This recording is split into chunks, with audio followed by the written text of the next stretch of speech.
Let us pray. Almighty God, we willingly acknowledge you as the supreme being, most gracious and most merciful. Look down, we beseech you, on us who are members of this Senate, and deign to assist us in the duties that we have to perform on behalf of our beloved country of Trinidad and Tobago. Open our eyes to see the truth, and help us to accept it with all its implications into our lives. Direct us, O Lord, in our deliberations, so that setting aside private interests, unwholesome prejudices, and personal affections, we may treat all matters set before us with honesty, courage, and conviction. Through all we say and do in this Senate, may we give glory and honor to your holy name, inspire confidence in our fellow citizens, and make a positive contribution to the peace and prosperity of our nation. Amen.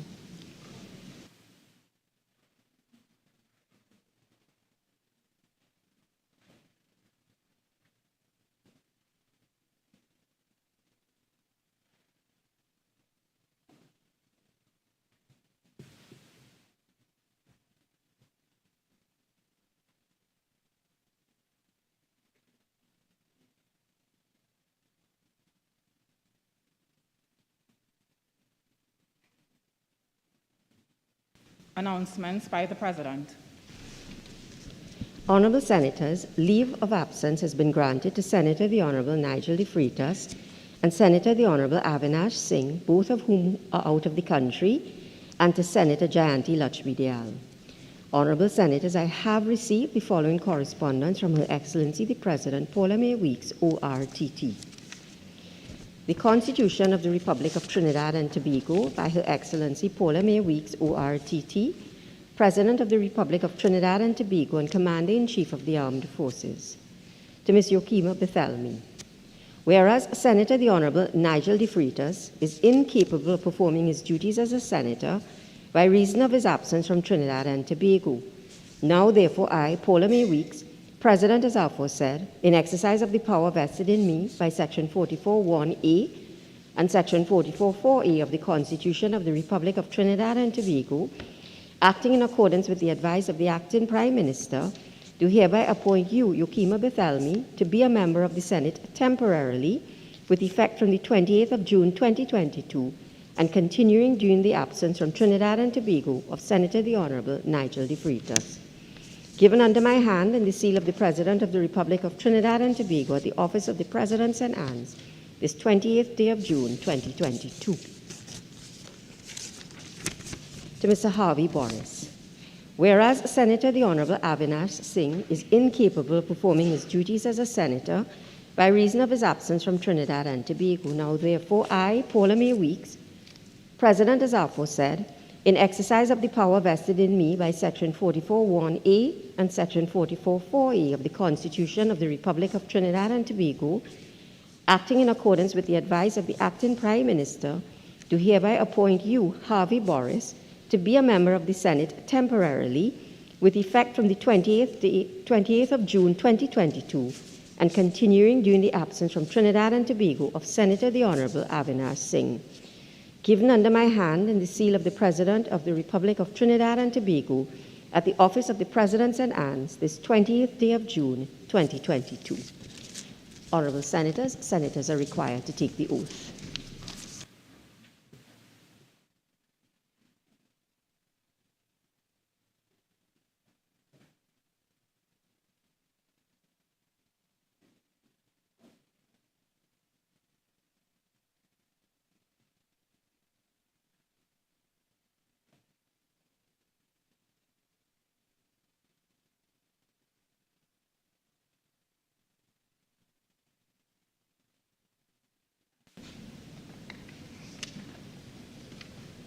I, Yokima Bethelmy, having been appointed a member of Parliament, do swear by Almighty God that I will bear true faith and allegiance to Trinidad and Tobago, will uphold the Constitution and the law, and will conscientiously and impartially discharge the responsibilities to the people of Trinidad and Tobago upon which I'm about to enter.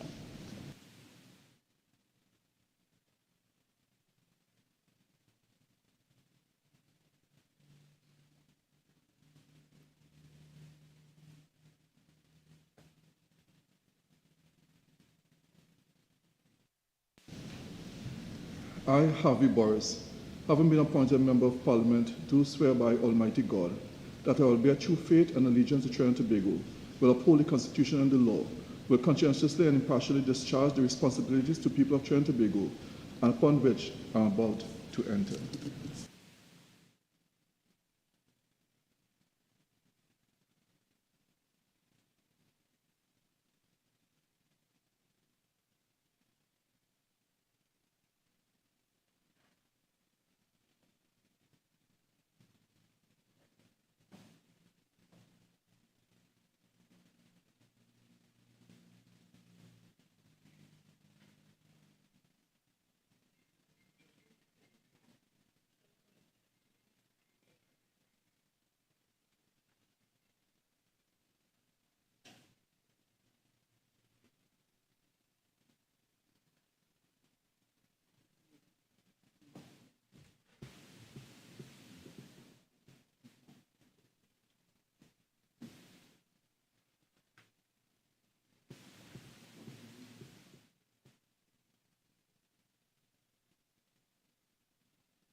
Papers. Attorney General. Madam President, I have the honor to lay on the table the following papers as listed on the order paper in my name. The ministerial response of the Office of the Attorney General and Ministry of Legal Affairs to the first report of the Joint Select Committee on Finance and Legal Affairs on an inquiry into the ease of doing business in Trinidad and Tobago. The ministerial response of the Office of the Attorney General and Ministry of Legal Affairs to the first report of the Joint Select Committee on Social Services and Public Administration on an inquiry into the effects of the hybrid learning system on student performance in government and government-assisted schools during the revised COVID-19 restrictions. The ministerial response of the Office of the Attorney General and Ministry of Legal Affairs to the second report of the Joint Select Committee on Social Services and Public Administration on an examination of unemployment during the COVID-19 pandemic and the state's capacity to provide support to persons who became unemployed as a result of the pandemic.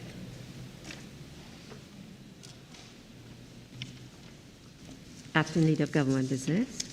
Madam President, I have the honor to lay on the table the following paper as listed on the order paper in the name of the Minister of Works and Transport. The ministerial response of the Ministry of Works and Transport to the second report of the Joint Select Committee on State Enterprises on an inquiry into the operations of the National Infrastructure Development Company Limited, including its compulsory land acquisition in relation to major projects. Thank you. Minister of Social Development and Family Services. Madam President, I have the honor to lay on the table the following paper as listed on the order paper in my name.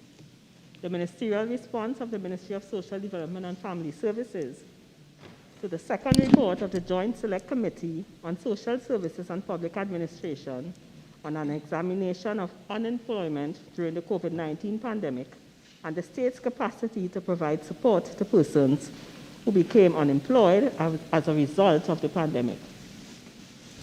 Acting Leader of Government Business. Madam President, I have the honor to lay on the table the following papers as listed on the order paper in my name and in the names of the Minister of Public Utilities, the Minister of Planning and Development, the Minister of Labour, and the Minister of Finance.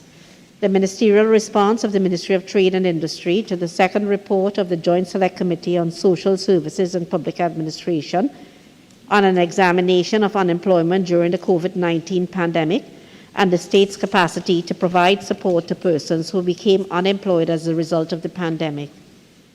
The ministerial response of the Ministry of Public Utilities to the third report of the Joint Select Committee on State Enterprises on an inquiry into the operations of the Trinidad and Tobago Solid Waste Management Company Limited, with specific focus on the proposed measures to assist in achieving the objectives of the National Environmental Policy and Trinidad and Tobago's progress towards achieving the United Nations Sustainable Development Goals.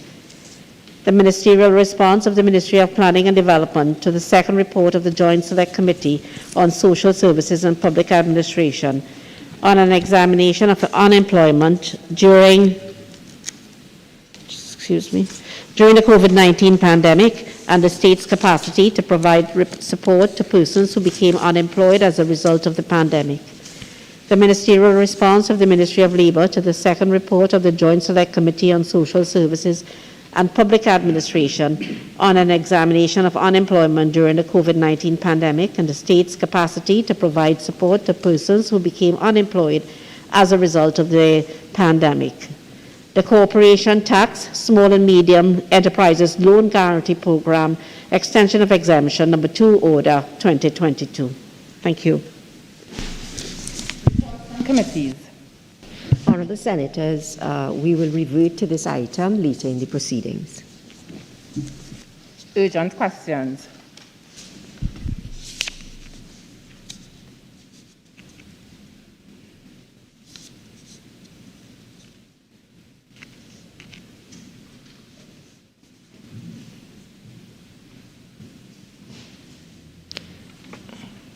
Senator Mark. Thank you, Madam President. To the Minister of Labour, in light of the accident which occurred at the Forest Park landfill, resulting in the death of a worker, can the Minister indicate whether an investigation has been launched into said accident by the Occupational Safety and Health Authority and Agency? Acting Leader of Government Business. On the 24th of June, 2022, an individual, David Charles, was conducting unauthorized scavenger work behind a Caterpillar D8 tractor operated by a contractor, Norris Enterprises. The contractor came into contact with Mr. Charles, and he sustained crushing injuries to the pelvis and chest. Mr. Charles succumbed to his injuries on June 27th. The accident was reported by SwimCall to OSHA, as they are considered the occupier, that is SwimCall. The fatality report was submitted to OSHA yesterday, and an inspector has been assigned to investigate and to determine the facts. Further action will be determined on completion of the preliminary investigation. Thank you. Senator Mark. Yeah, Madam President, through you, can I ask the Honourable Minister what standard operating procedures were in effect at the particular instance of the accident? No, Senator Mark, that question does not arise. Can the Minister indicate whether the Occupational Safety and Health Agency or Authority that has launched this investigation has indicated a time frame for the submission of its findings and report on it? Minister? I don't have an indication, but I know that someone has been assigned. I could give you that assurance that the preliminary investigation is well on its way. Next question, to the Senator Minister Mark. of Rural Development and Local Government.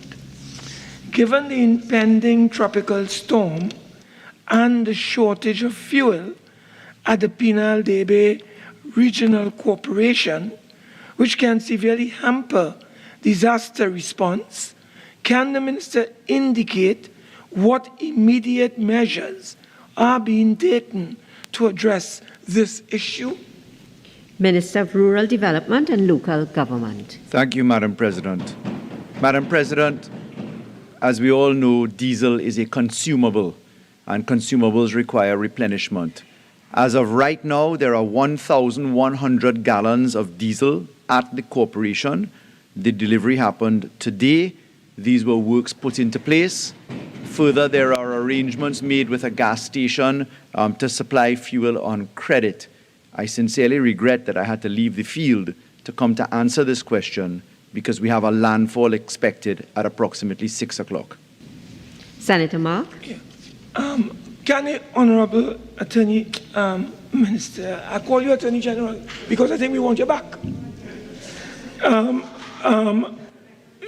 Madam President, may I just pose a question to the Honorable Minister of Rural Development and Local Government.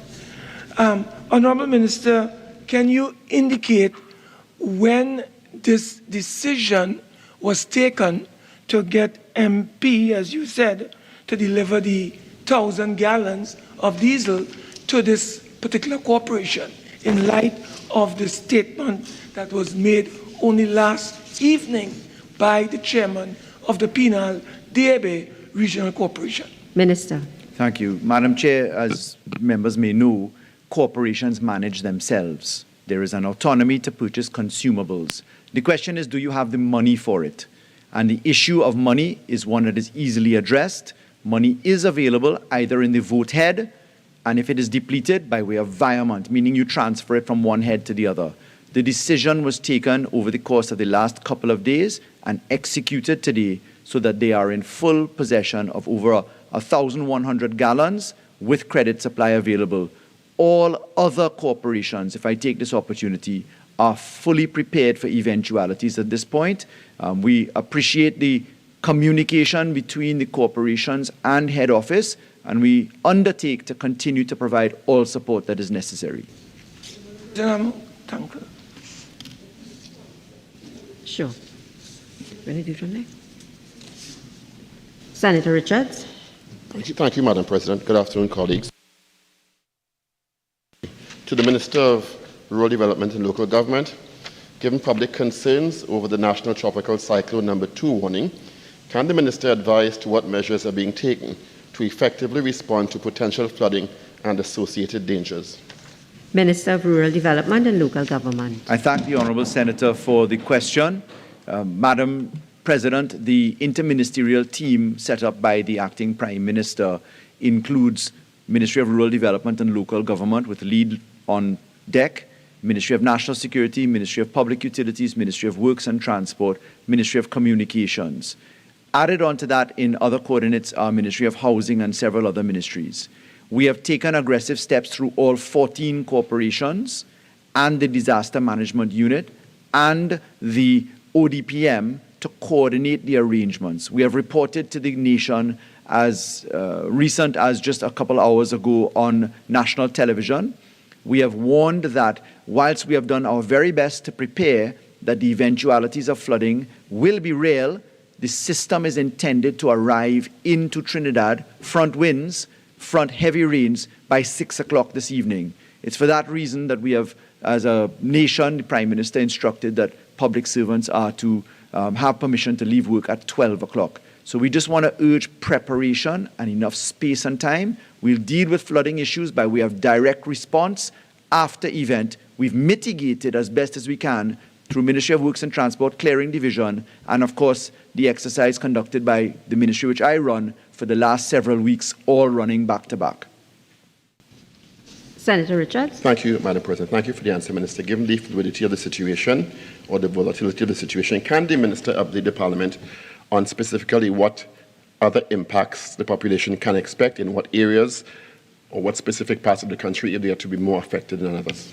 Senator Richards, I won't allow that question. Okay. Can the Minister indicate then? Thank you, Madam President. Can the Minister indicate if agencies and response mechanisms are adequate enough to deal with, God forbid, catastrophic effects, including what we see, example, Greenville, given what the Minister has indicated in his first response?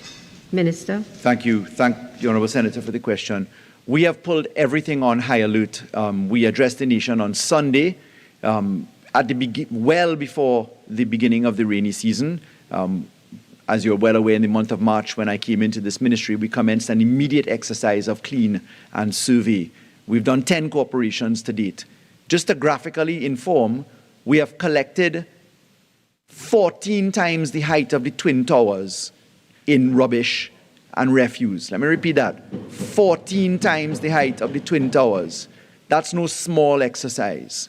Ministry of Works and Transport has also been engaged since January in the desilting and river cleaning exercises.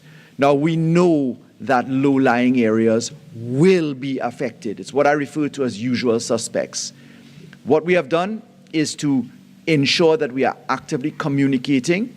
All emergency shelters and positions are open.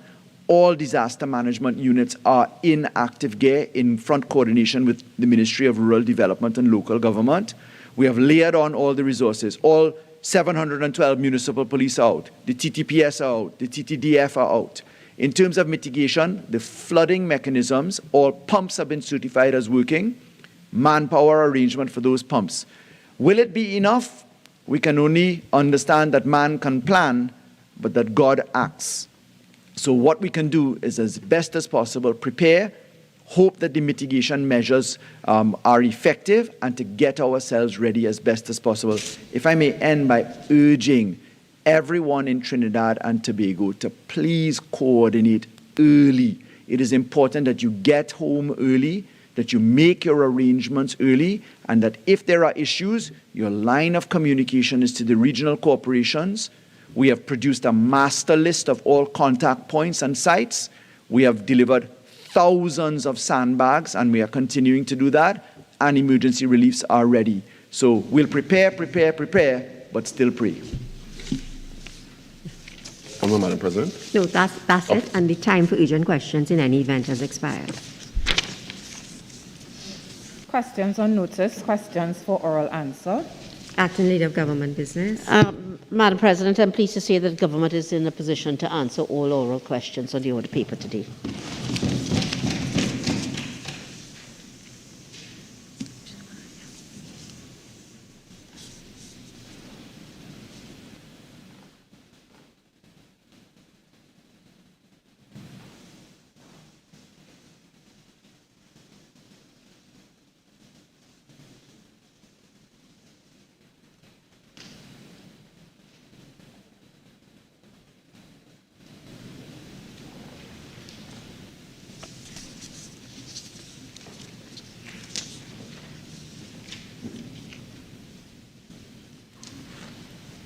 Thank you, Madam President. Madam President, question number 118 to the Minister of Public Utilities. Minister of Public Utilities. Thank you very much, Madam President. Madam President, WASA is an essential service in Trinidad and Tobago, and as such, any security arrangements concerning the operations of the authority or that of its offices and/or officers will not and should not be disclosed in the public domain.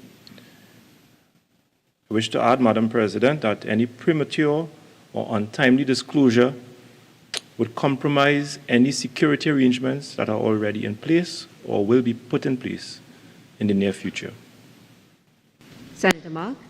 Madam President, if the Minister can outline the law in Trinidad and Tobago that prohibits him, as Honorable Minister, from disclosing the procurement of services of a private security firm to protect the assets of the authority, I would ask him to share that section of the law so that the population can be aware.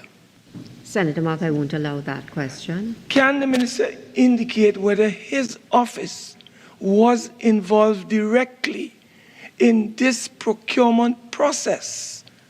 Can the Minister indicate whether his office was directly involved in the procurement of these services by this private security firm? Minister. Madam President, the procurement of security services in the Water and Sewage Authority was procured in accordance with the tender rules of the Water and Sewage Authority.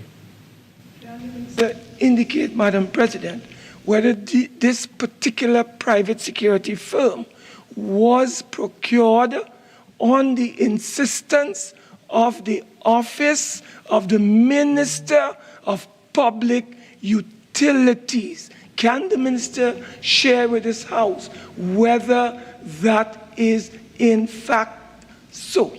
Senator Mark, I won't allow that question. Madam President, can the minister indicate whether the procedure to procure private security services for the office of the minister was in violation of the procurement laws governing WASA tendering procedures? Senator Mark, I won't allow that question. Next question, Senator Mark. Thank you, Madam President. Madam President, question 119, that is 119, to the Minister of Public Utilities. Minister of Public Utilities. Thank you very much, Madam President. Madam President, the Water and Sewerage Authority has not engaged in any retrenchment exercise concerning its employees. Senator Mark.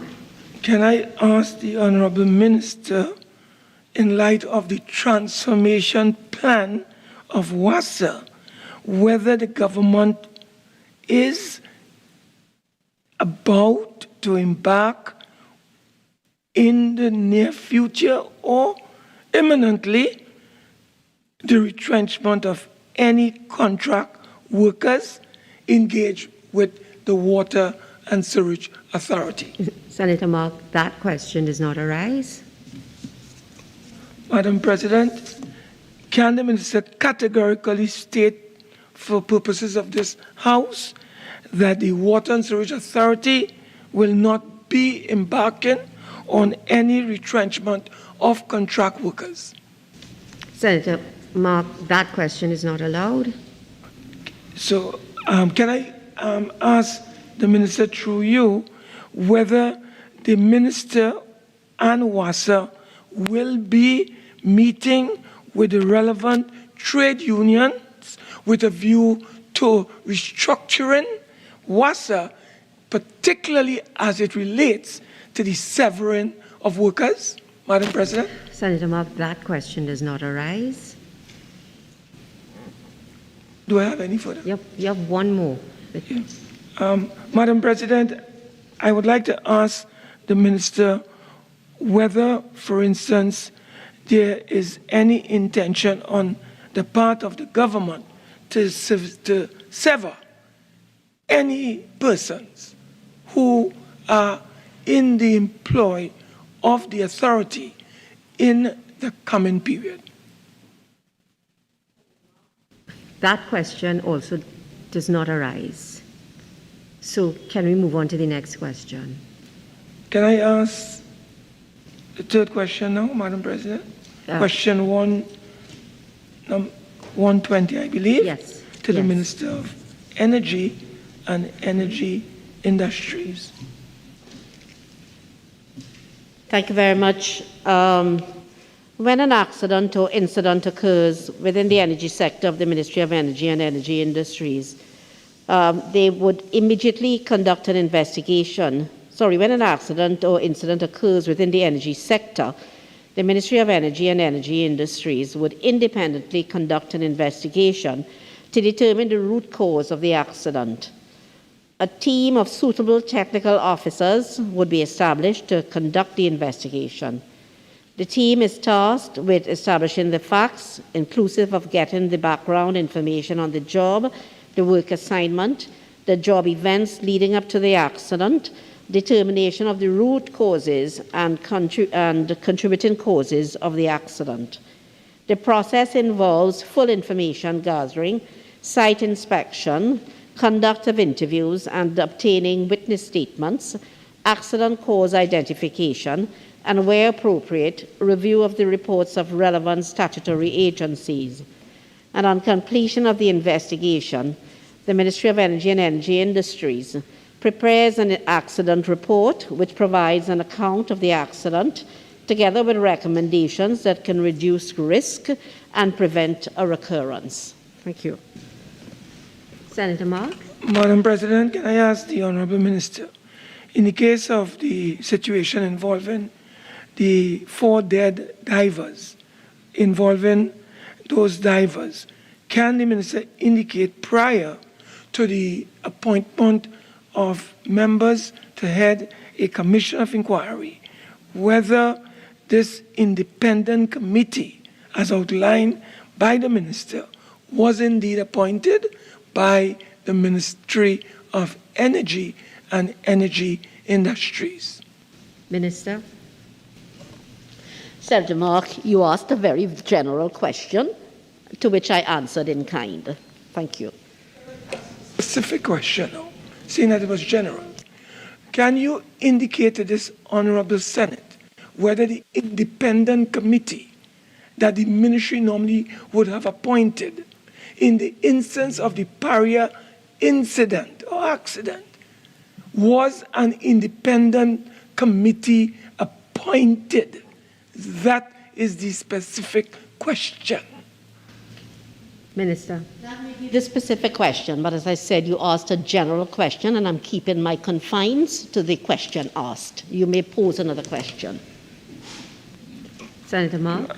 Madam President, so is the minister indicating to this Honorable House through you that no independent committee was appointed by the Ministry of Energy and Energy Industry consistent with its procedures whenever an accident occurs in the industry? Is the minister admitting that no independent committee was appointed? Can I ask the minister, through you, Madam President, Senator to clear Mark, the air on yes, this? I heard the question, but that question is not allowed.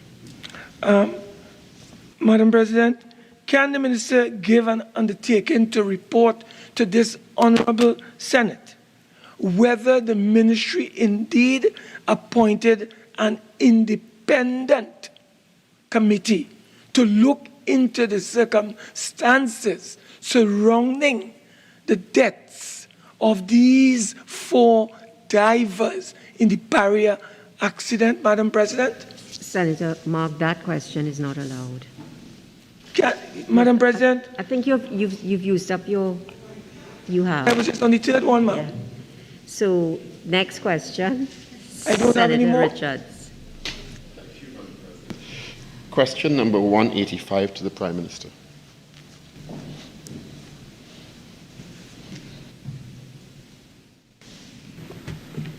Acting Leader of Government Business. Thank you very much, Madam President.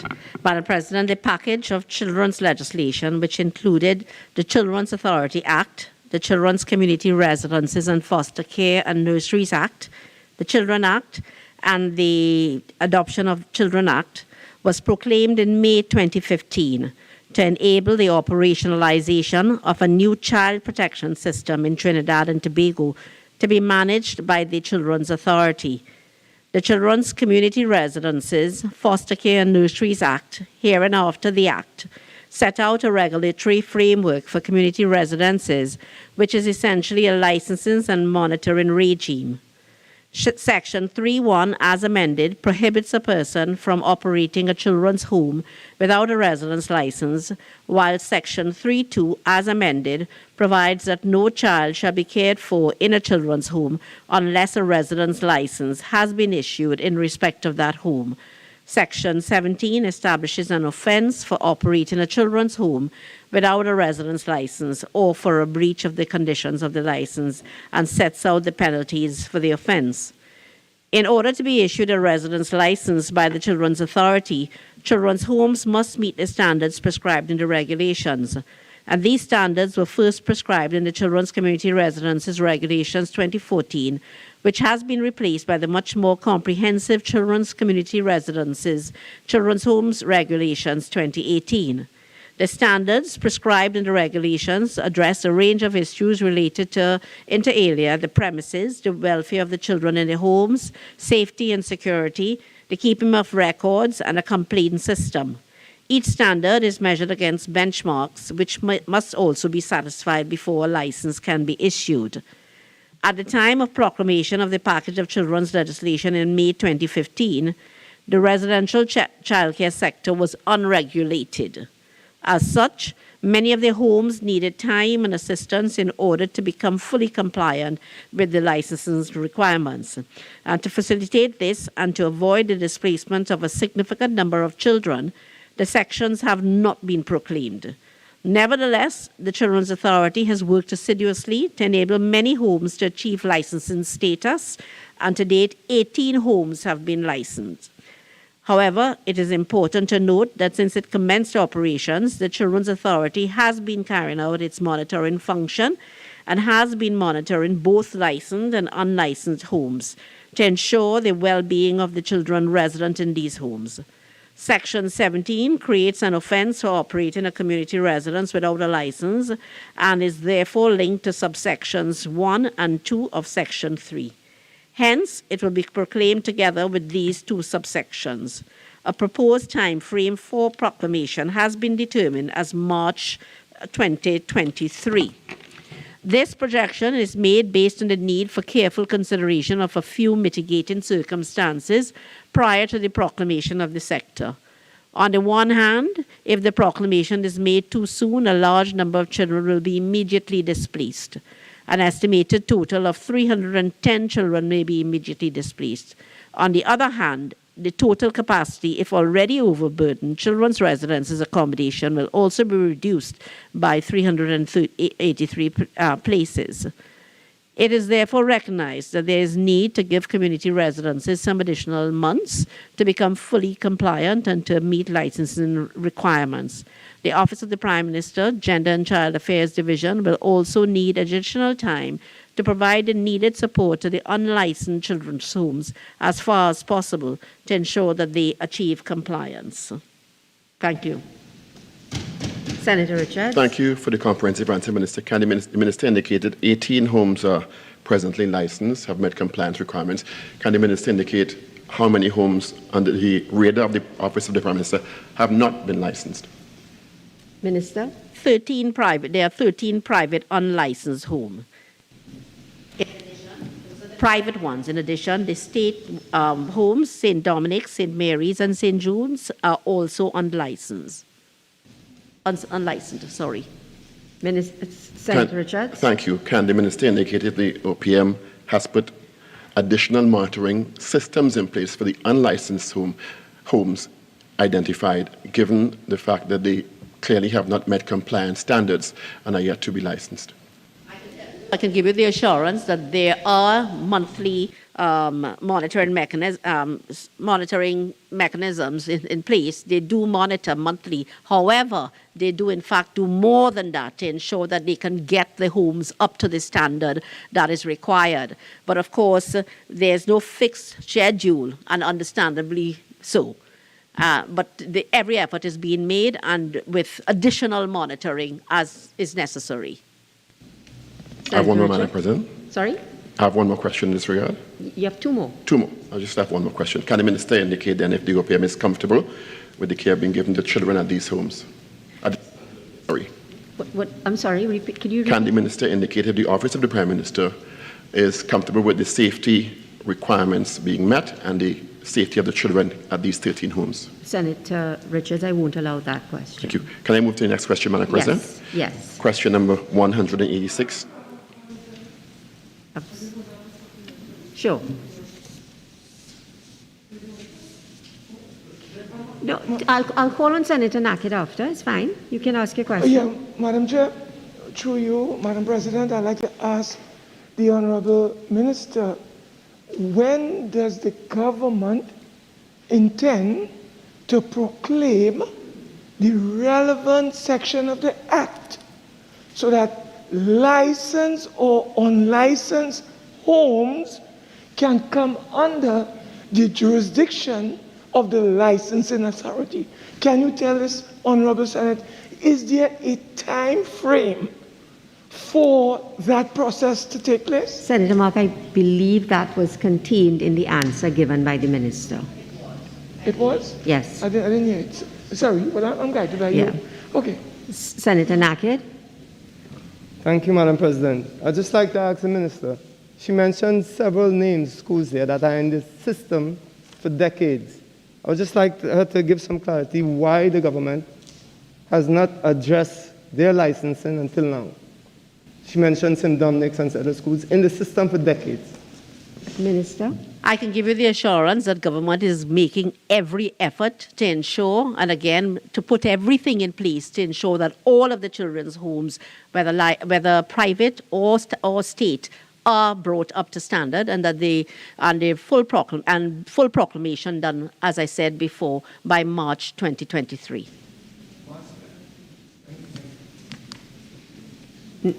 Next question, Senator Richards. Thank you, Madam President. Question number 186 to the Prime Minister. Acting Leader of Government Business.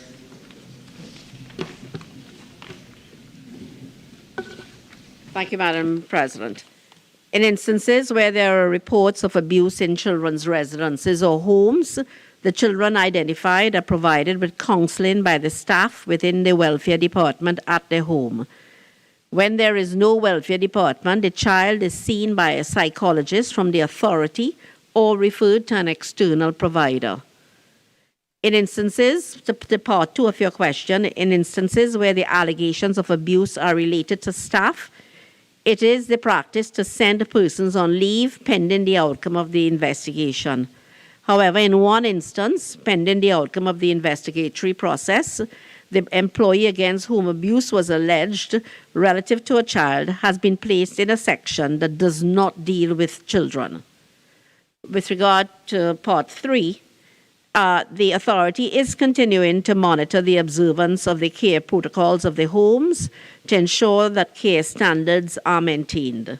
There are benchmarks or standards which are used to determine the standard of care being provided by the homes. They are utilized during the monitoring visits conducted by the licensing and monitoring unit. And at the end of each visit to the homes, they are informed of any non-conformance which have been observed and the need for remedying same. In such instances, and based on the type of non-conformance, the authority may work with the homes to help them attain that standard of care. Where there are allegations of abuse, an investigation is conducted and recommendations for actions made to the homes. Thank you. Thank you, Madam. Richards? Yes, Madam President, thank you. The Minister indicated that one person has been transferred to an area that is not in contact with children, and that the practice has been to suspend persons pending the outcome of the investigation. Can the Minister confirm that all persons who had been identified as being alleged to be involved in abuses have been removed or suspended?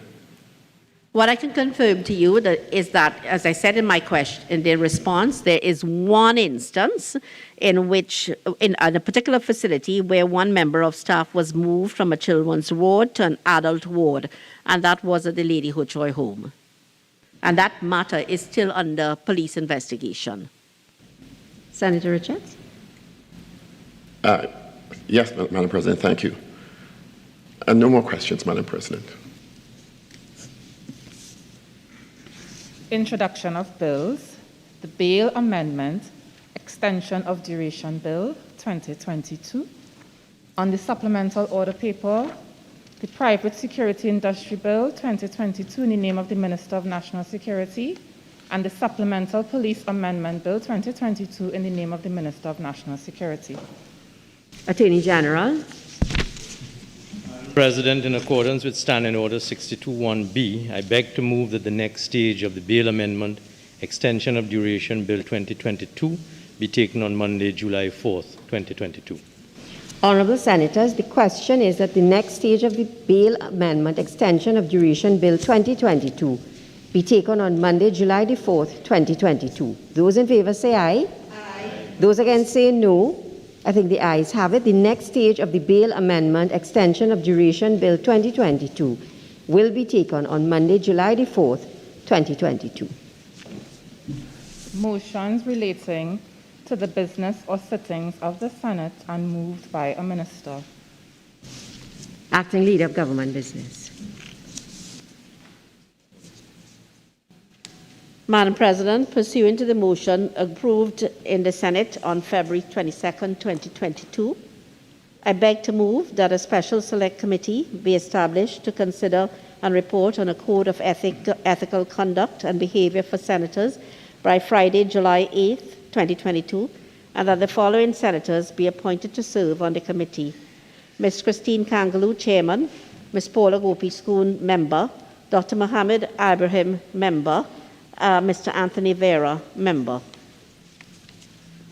Honourable Senators, the question is that a special select committee be established to consider and report on a code of ethical conduct and behaviour for senators by Friday, July the 8th, 2022, and that the following senators be appointed to serve on the committee: Ms. Christine Kangaloo, Chairman; Ms. Paula Gopi-Schoon, Member; Dr. Mohammed Ibrahim, Member; Mr. Anthony Vera, Member. Those in favour say aye. Those against say no. I think the ayes have it. Acting Leader of Government Business. Madam President, may I ask a question? I'm a little bit confused about something. Under item 13, introduction of bills, there were 3 bills to be introduced. Did I hear one, or did you read all 3? All 3 were read. Sorry for that temporary lapse in judgment. Acting Leader of Government Business. Madam President, I've been in contact with the leader and coordinator of the benches opposite, and as a result, I wish to indicate that in accordance with Standing Order 117, an agreement was reached in relation to today's Senate proceedings. The benches agreed that, having a regard to the nationwide tropical cyclone number 2 warning released by the Trinidad and Tobago Meteorological Service, that today's sitting should be concluded no later than 4:30 p.m. Honourable Senators, in accordance with Standing Order 117, I wish to announce that an agreement was reached among the benches that, having regard to the nationwide tropical cyclone number 2 warning released by the Trinidad and Tobago Meteorological Service, that today's sitting should be concluded no later than 4:30 p.m. Public business, private members' business, motions. Honourable members, the debate on the following motion, which was in progress when the Senate adjourned on Tuesday, May the 25th, 2022, will be resumed. Be it resolved that this Senate agree that the Caribbean Court of Justice be recognized as the final court of appeal for Trinidad and Tobago, and that the appropriate amendments be made to alter the Constitution of Trinidad and Tobago so as to entrench the court as its final court of appeal. There have already been 6 speakers on this motion, including the mover of the motion. Senator Dillon-Remy.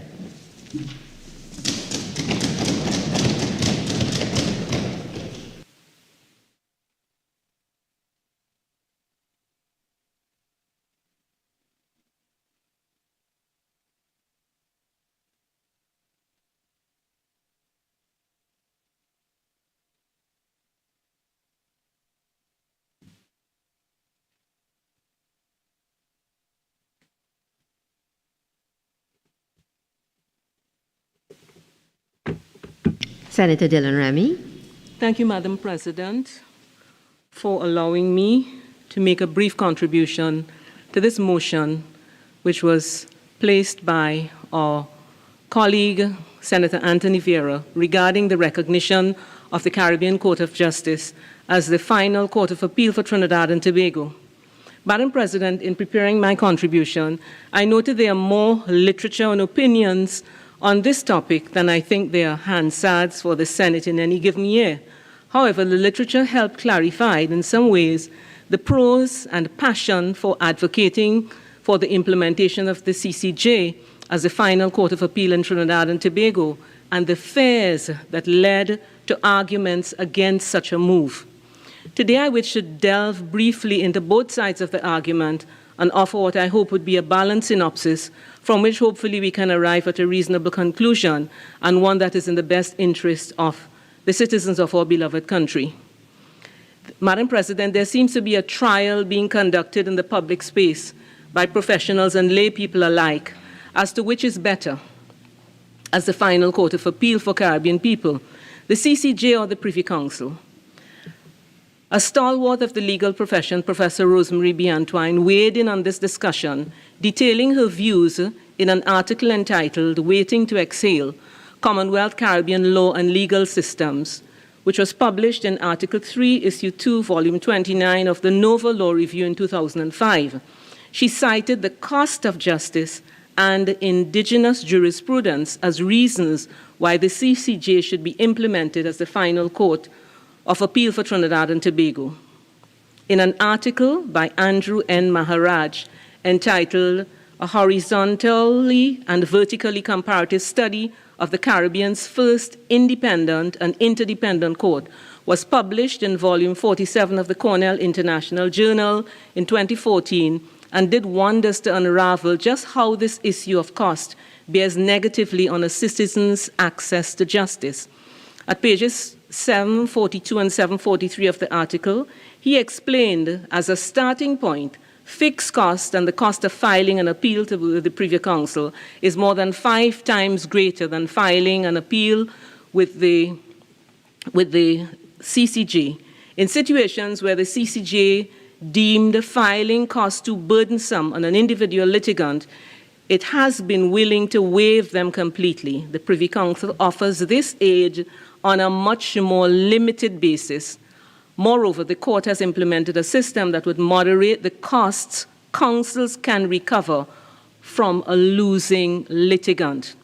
Madam President, justice should never be seen as only a rich man's entitlement, particularly appealing to the final court of appeal, especially when there's another option by which justice can be accessed faster, good quality, by persons of lesser means, i.e. the Caribbean Court of Justice. Madam President, this option is owed to the citizens of Trinidad and Tobago. At an annual dinner of the Rotary Club of Georgetown on February 24, 2007, the Right Honorable Mr. Justice Michael de Labastide, President of the Caribbean Court of Justice, explained the member states submitted and affirmed the court's jurisdiction by signing and ratifying the revised Treaty of Chaguaramas. This makes the implementation of this court compulsory. More than that, Justice de Labastide stated, this court is also made as an exclusive jurisdiction as well. Madam President, the idea of a unified system of justice, indicative of Caribbean jurisprudence, with an understanding of our intricate nuances and representative of the Caribbean's identity and culture, was enveloped in the construction of CARICOM. The idea was to birth a Caribbean court as part of that whole system. The founders of the Caribbean CSME did it. They succeeded. And the Caribbean Court of Justice was born in 2005. It is the only court in the world that has the authority to interpret and apply the revised Treaty of Chaguaramas. Any legal matter surrounding the CSME must come before the CCJ for resolution. Not only that, but the contracting states also agreed to implement the Caribbean Court of Justice as a final court of appeal in replacement of the Privy Council. This is what I mean when I say access to the CCJ is owed to the citizens. Madam President, today Trinidad and Tobago continues to be in breach of the said agreement. My question is why? I read and I listened to the arguments against the implementation of the CCJ, and the overwhelming concern seems to be whether the justice will be dispensed impartially by this court. Madam President, the CCJ is funded from the proceeds of a trust fund established by CARICOM member states and not the government. Additionally, the judges and staff of the court are selected by the Independent Regional Judicial and Legal Services Commission, and a rigorous selection process is carried out, including background investigation and intensive interviews. Moreover, the judges of the CCJ have a life tenure until the age of 72. Thus, they are able to make decisions without considering their judicial term renewal, one way or another. Appointment of the president of the court is made by virtue of majority vote of 3/4 of the contracting states, and because of this, CARICOM put a safeguard in place directing that he or she may only serve for one non-renewable 7-year term, within which any form of public misbehavior or abuse of the office could be addressed. Transparency procedures were built in to keep the judges accountable. Madam President, the structures and operation of the CCJ seems to have been created in such a way to buffer the possibility of influence. Andrew Maharaj even commented in the same article mentioned earlier, beyond borrowing systems of other courts, the CCJ has created new systems of its own, such as the trust fund, the commission, and the mixed system of judicial tenure. This amalgam of old and new has created a framework poised to build the CCJ into a successful regional court. With the questions regarding impartiality satisfactorily answered in my mind, the next question arises: whether our problem has to do more with an inferiority complex than anything else. Is it that we do not value the intellect of our own people and see the merit in what they have to offer? If that is the case, then I think we must shift our thinking from this ideology that everything foreign is better and everything local is second class. We must display pride for what is indigenous to us. Otherwise, we stymie the progress of our own people. I quote again from Sir Sridath, who was talking about what was happening at that time in the system. He said, "Do I need to remind you that from our Caribbean shores, we have sent judges to the International Court of Justice, to the Presidency of the United Nations Tribunal on the Law of the Sea, to the International Criminal Court and the International Court of the former Yugoslavia, and of course to the International Criminal Court, International Criminal Tribunal for Rwanda, from which the new president of the CCJ came after 2 terms of distinguished presidency." Madam President, our jurists in the Caribbean are bright and they can do the job.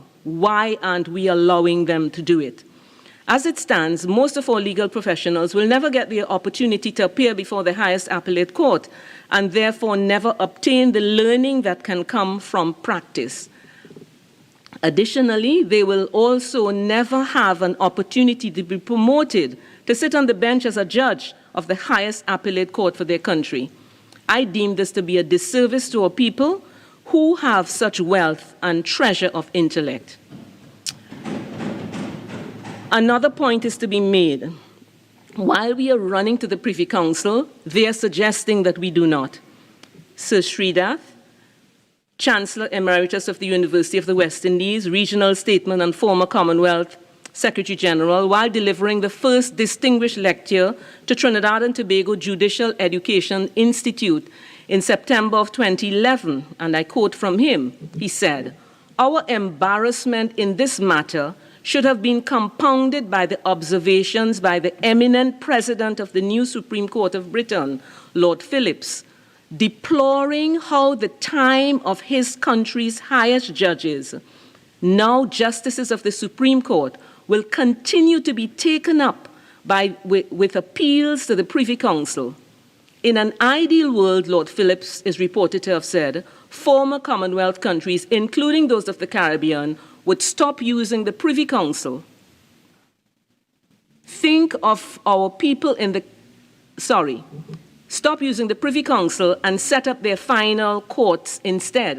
This is what the jurists of the Privy Council think of our people in the Caribbean coming to them as a final court of appeal, literally cap in hand, and as though we do not have something that is as good as theirs, or at least we are seeking to become as good as them. Madam President, I think a part of the problem being faced in Trinidad and Tobago is the challenge in our leadership and how we make decisions. I'm concerned, for instance, the change that needs to be made in our legislation for the Privy Council to be replaced, for the CCJ to replace the Privy Council as the final court of appeal requires both government and opposition support. And so far, this has escaped us. For example, the current opposition leader, when she was Prime Minister, supported the implementation of the court at that time, though in a limited capacity. Yet, even that limited capacity is not yet a reality. Now, we hear dissenting voices from the opposition. What has changed since 2012? Is it because you were in government then and you're in opposition now? Was implementation good for that time, but not for now? If nothing has significantly changed, then let us please make the decisions based on merit and on substance. Our previous leaders signed on to agreement which we need to put into our law books. We should do it now. In her paper entitled Replacing the Privy Council with the Caribbean Court of Justice in the OECS countries, Isabel C. Davila stated that the institutionalization of the Caribbean Court of Justice assumes political, economic, nationalistic, and even emotional overtones and is inextricably bound up with the issues of our independence and sovereignty. Madam President, I agree with that statement. Our system should reflect our identity. Trinidad and Tobago cut ties from Britain in 1962, and further ties were cut in 1974 when we achieved Republican status. We now have a new identity as a country, as a subset of the Caribbean region. So why is it that our justice system does not? Madam President, I support the motion. Thank you.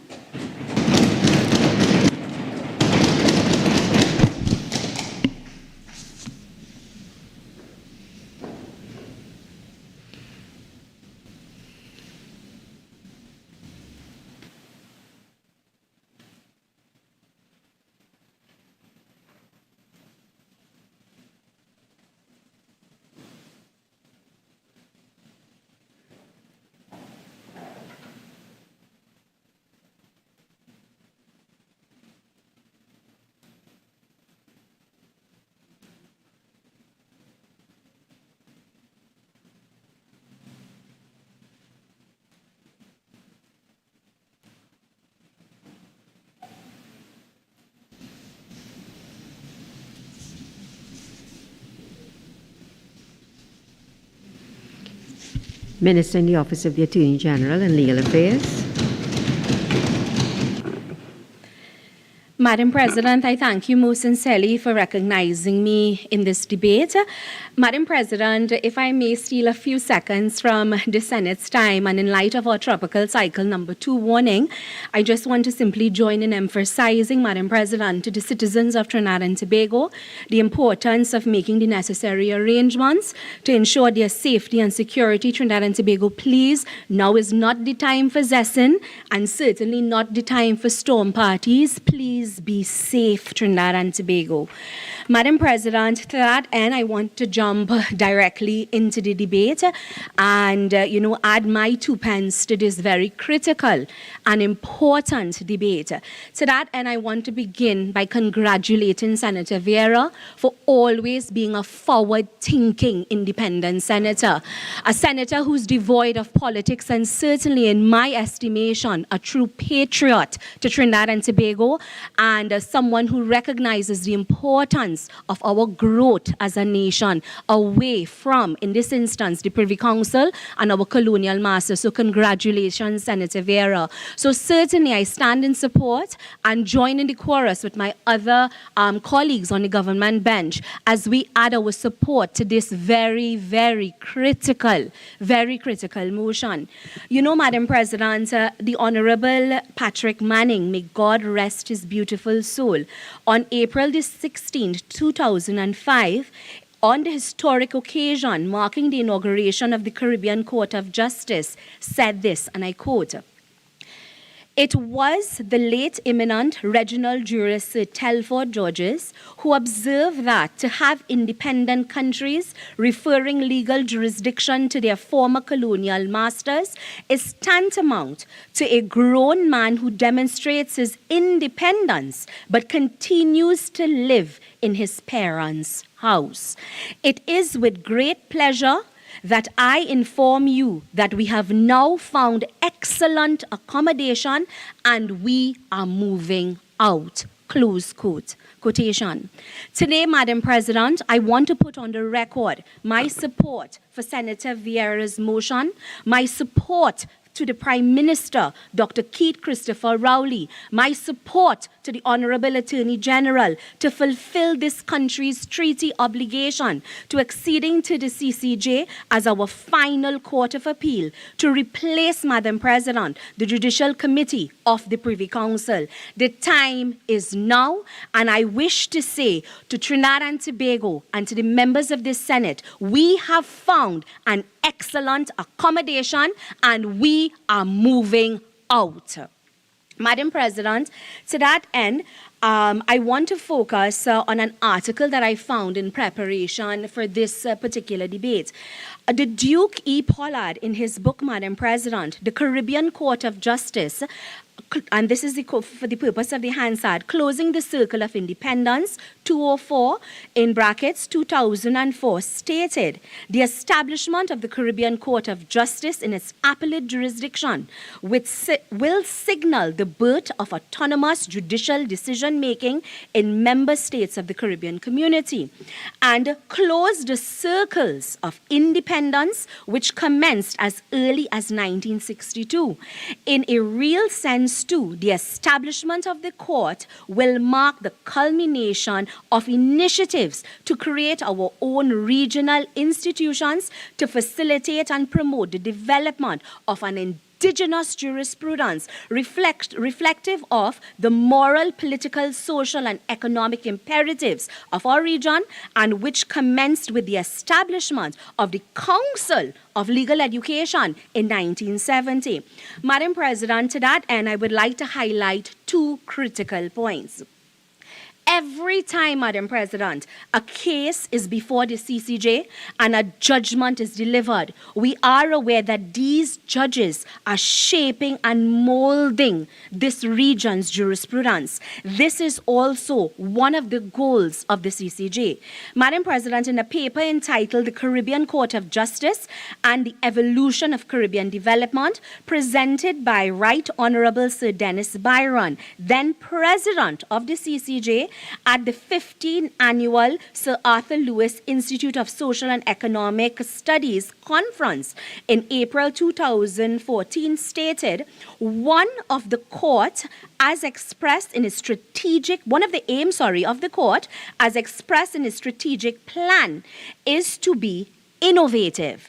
Innovative in the sense of fostering jurisprudence that is reflective of our history, values, and traditions, and consistent with the international law norms. Madam President, the CCJ in its appellate jurisdiction, as we are all aware, has addressed various issues ranging from civil, criminal, and constitutional law, areas ranging from death penalty to labor rights and other human rights areas. The Maestral Armand Claude, in the constitutional functions of the Caribbean Court of Justice, June 16, 2015, in a journal entitled McGill Journal of Dispute Resolution, Volume 1, Number 2, 2015, at page 70, Madam President, states, analysis of the many other decisions of the CCJ under its appellate jurisdiction reveals that the court is indeed marking a highly constructive contribution not only to the law of the three countries that have accepted its appellate jurisdiction, but also to the Caribbean region as a whole.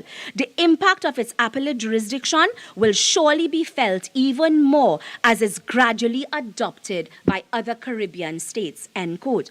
In the same paper, Madam President, I referred to earlier, Sir Dennis Byron, he went on to further say that in the CCJ's appellate jurisdiction, the court has been able to clarify important doctrinal elements even in the Guyanese land law system, which is unique to Guyana, which is unique to our region. So, Madam President, this is one of the many reasons, at least based on the learning that I have presented and the literature that is available, why we stand in support of the development of regional jurisprudence. Adopting and supporting this motion is not a political gimmick. Adopting and supporting this motion is, as I began, the time has come for us as a nation to move out of our parents' home. Madam President, the CCJ esteemed judges are best positioned, in my respectful submission, to understand the realities that we face here in this region, and more specifically in Trinidad and Tobago.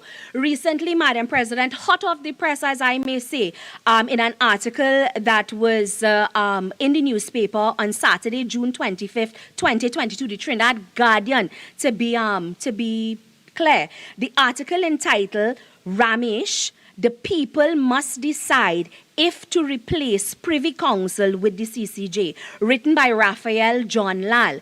And it stated, former finance minister and law lecturer Karen Nunez Teixeira, who also spoke at the seminar, gave the opinion that it is time the country starts to think about leaving the Privy Council, as it is a foreign institution that does not understand the cultural intricacies of Trinidad, and also the cost to go to the Privy Council is out of the reach of the majority of Trinidad and Tobago population.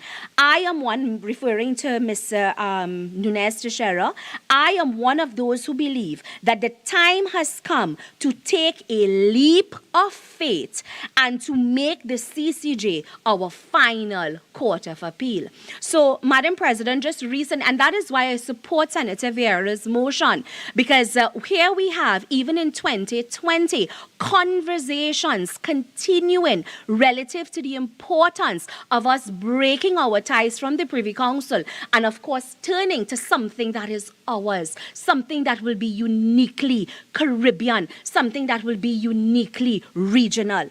Madam President, Chapter 4, page 46 of the Caribbean Court of Justice, an article entitled The Caribbean Court of Justice, The History and Analysis of the Debate, presented by Hugh Rawlings, lecturer in the Faculty of Law, UWI, published in the Caribbean Community 2000 Guyana. This paper states, Madam President, there has been an interesting assertion of justice, that justice cannot be divorced from local circumstances in which a case arises.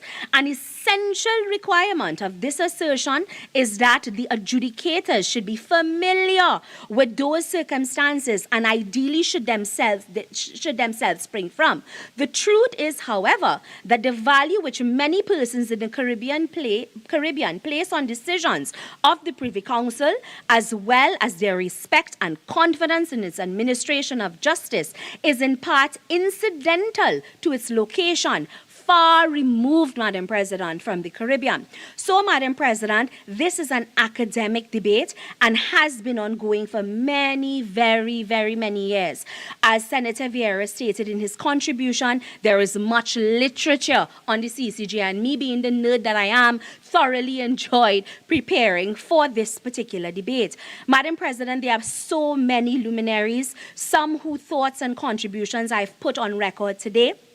And I took the time to do so to show, Madam President, that there is support throughout the region and locally that the CCJ is best positioned to foster and develop this jurisdiction's jurisprudence because of their understanding of our unique and varied legal matters. So, Madam President, as I get into the crux of my debate, it has been said that the Parliament, of course, it has been said that the Parliament is the highest court of the land. And if that is indeed true, Madam President, that makes you the honorable judge and members of this honorable Senate, ladies and gentlemen of the jury, together with members of the public. So if I am to approach this particular debate as if this was indeed the highest court of the land, my intention, as I would do in any court, of course, Madam President, would be to provide evidence to this court and evidence to the jury as it relates to this particular part, recital, of Senator Vieira's motion.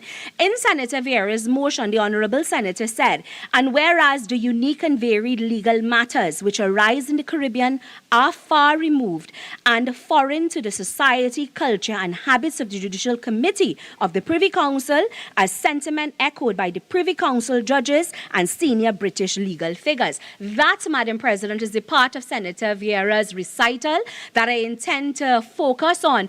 And in an attempt to do so, I wish to present evidence to this honorable court as to why, focusing on 4 landmark decisions, Madam President, taking this honorable court through those 4 landmark decisions, emphasizing where it was critical for these matters to be tried before a court such as the CCJ, they understanding the peculiarities of our Caribbeanness and what makes us Caribbean.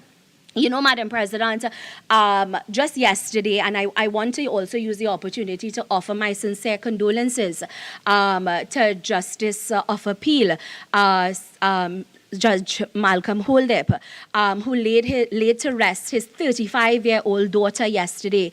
Ariel, to be was my very, very good friend.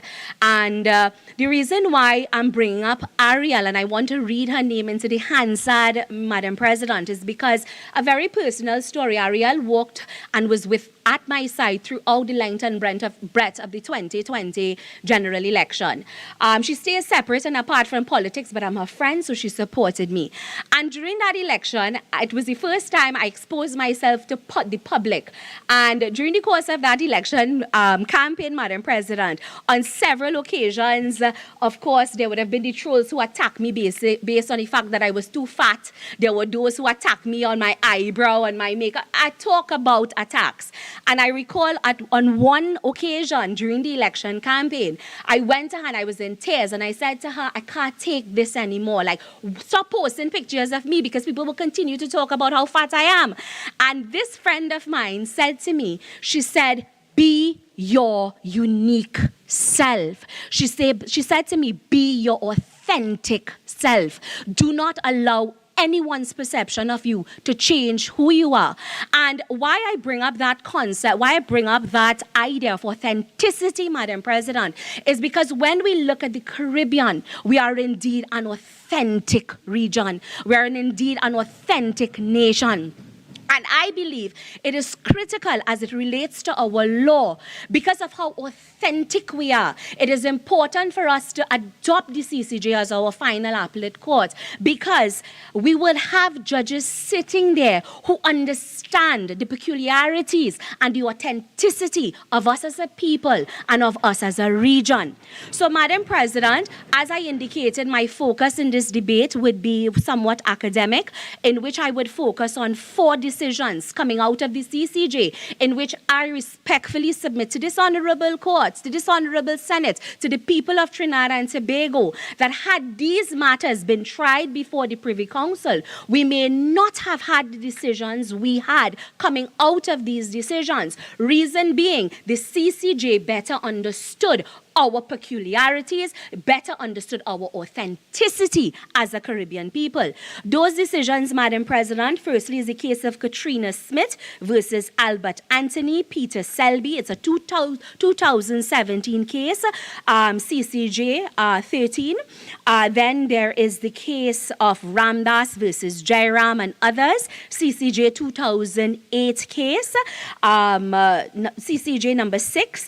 Then there is Maya Leaders Alliance versus the Attorney General of Belize, a 2015 decision, Madam President. McEwen 2018 CCJ case. These decisions, Madam President, which to my mind focus on certain unique aspects of us as a Caribbean nation, because these are cases spanning from Guyana to Barbados to Belize, different jurisdictions in which we required, which I respectfully submit, Madam President, having judges who understood the Caribbean identity and our, as Senator Vieira eloquently puts it in his recital, understood the unique and the culture, the society and habits of our Caribbean people. Now, Madam President, I may respectfully begin with the case of Katrina Smith versus Albert Anthony. Now, the facts of this case, Madam President, and in looking at these cases, for us to understand why I'm putting this on the record, I would be required to go through the facts, the issues and the law and analysis of these cases.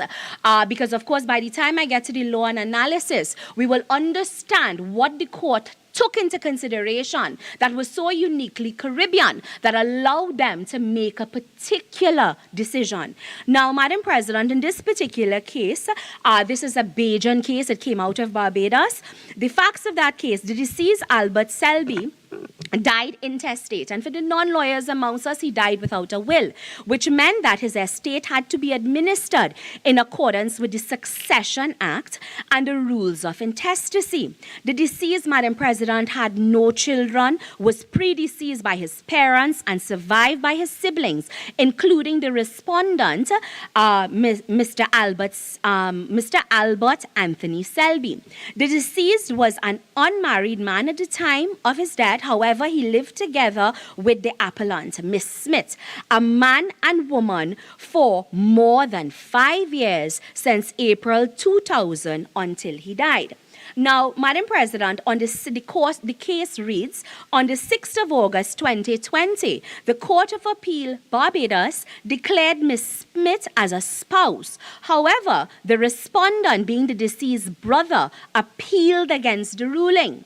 When the appeal was heard on the 14th of January 2016, the Court of Appeal reversed the decision that Katrina was the spouse of the deceased, was not the spouse of the deceased, whereby it rejected the decision of the trial judge that the word single in section 2 subsection 3 of the Act included a married man who was separated from his wife, and rejected also the alternate rationale that the term single was descriptive of a status of the parties had at the time of the death, at the death of the deceased.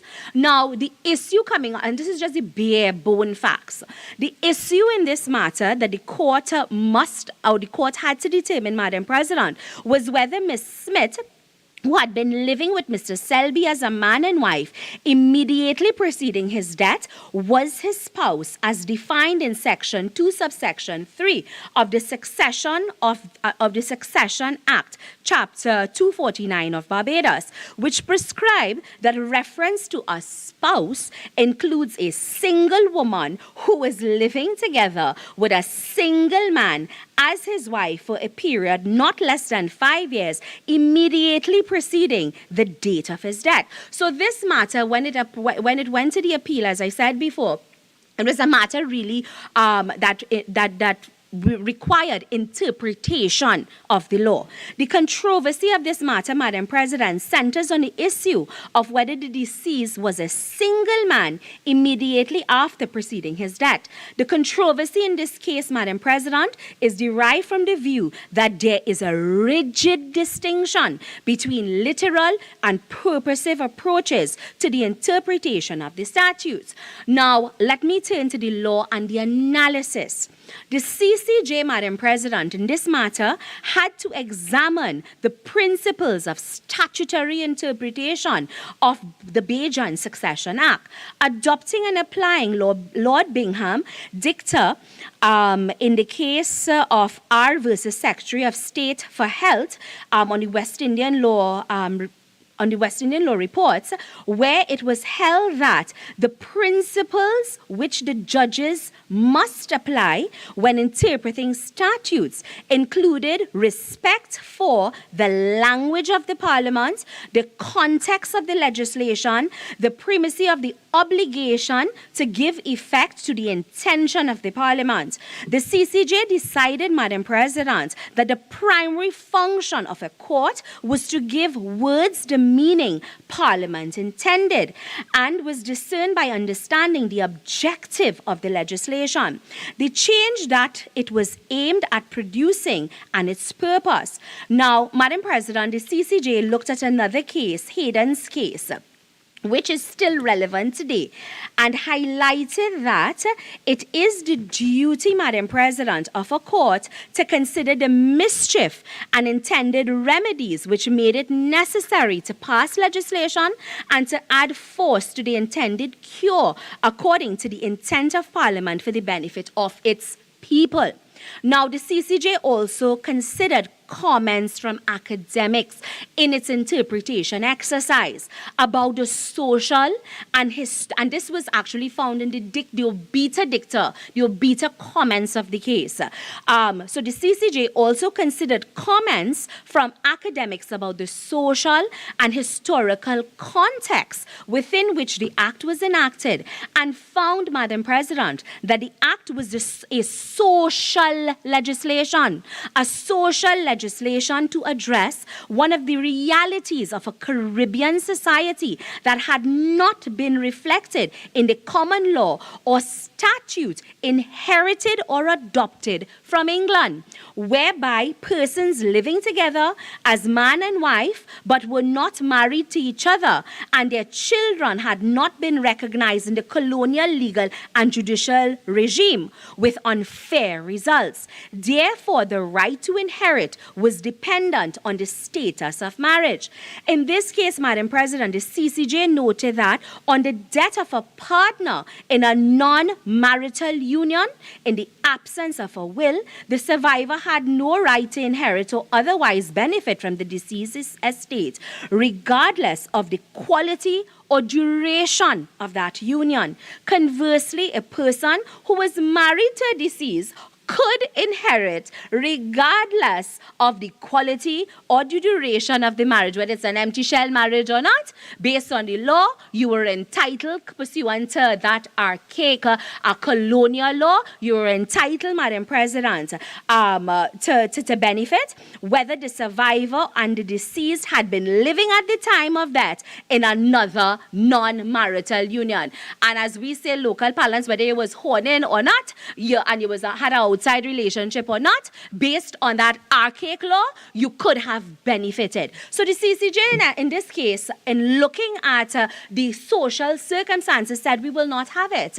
In essence, we will not have it because the reality, as we know in the Caribbean, there are many common law relationships in which man and woman live better than married husband and wife. And the CCJ, in understanding our unique realities, understood that it was important to give recognition to women and persons in Barbados who lived in this kind of relationship. Now, in conclusion, Madam President, the CCJ reviewed Section 2.3 of the Succession Act 249 as a whole and found that Section 2.3 changed the definition of spouse for the purpose of inheritance under the Act to include a single person who was not married to and who cohabitated with the deceased for 5 years immediately preceding the death, provided the deceased was not married to someone else. The court, Madam President, decided that the mischief the Act intended to remedy and the solution it prescribed, meaning the CCJ, were clear. The right of the survivor of a non-marital union to benefit from the estate of the deceased partner was not dependent on the status of the marriage, but on the duration of the cohabitation with the deceased immediately preceding death.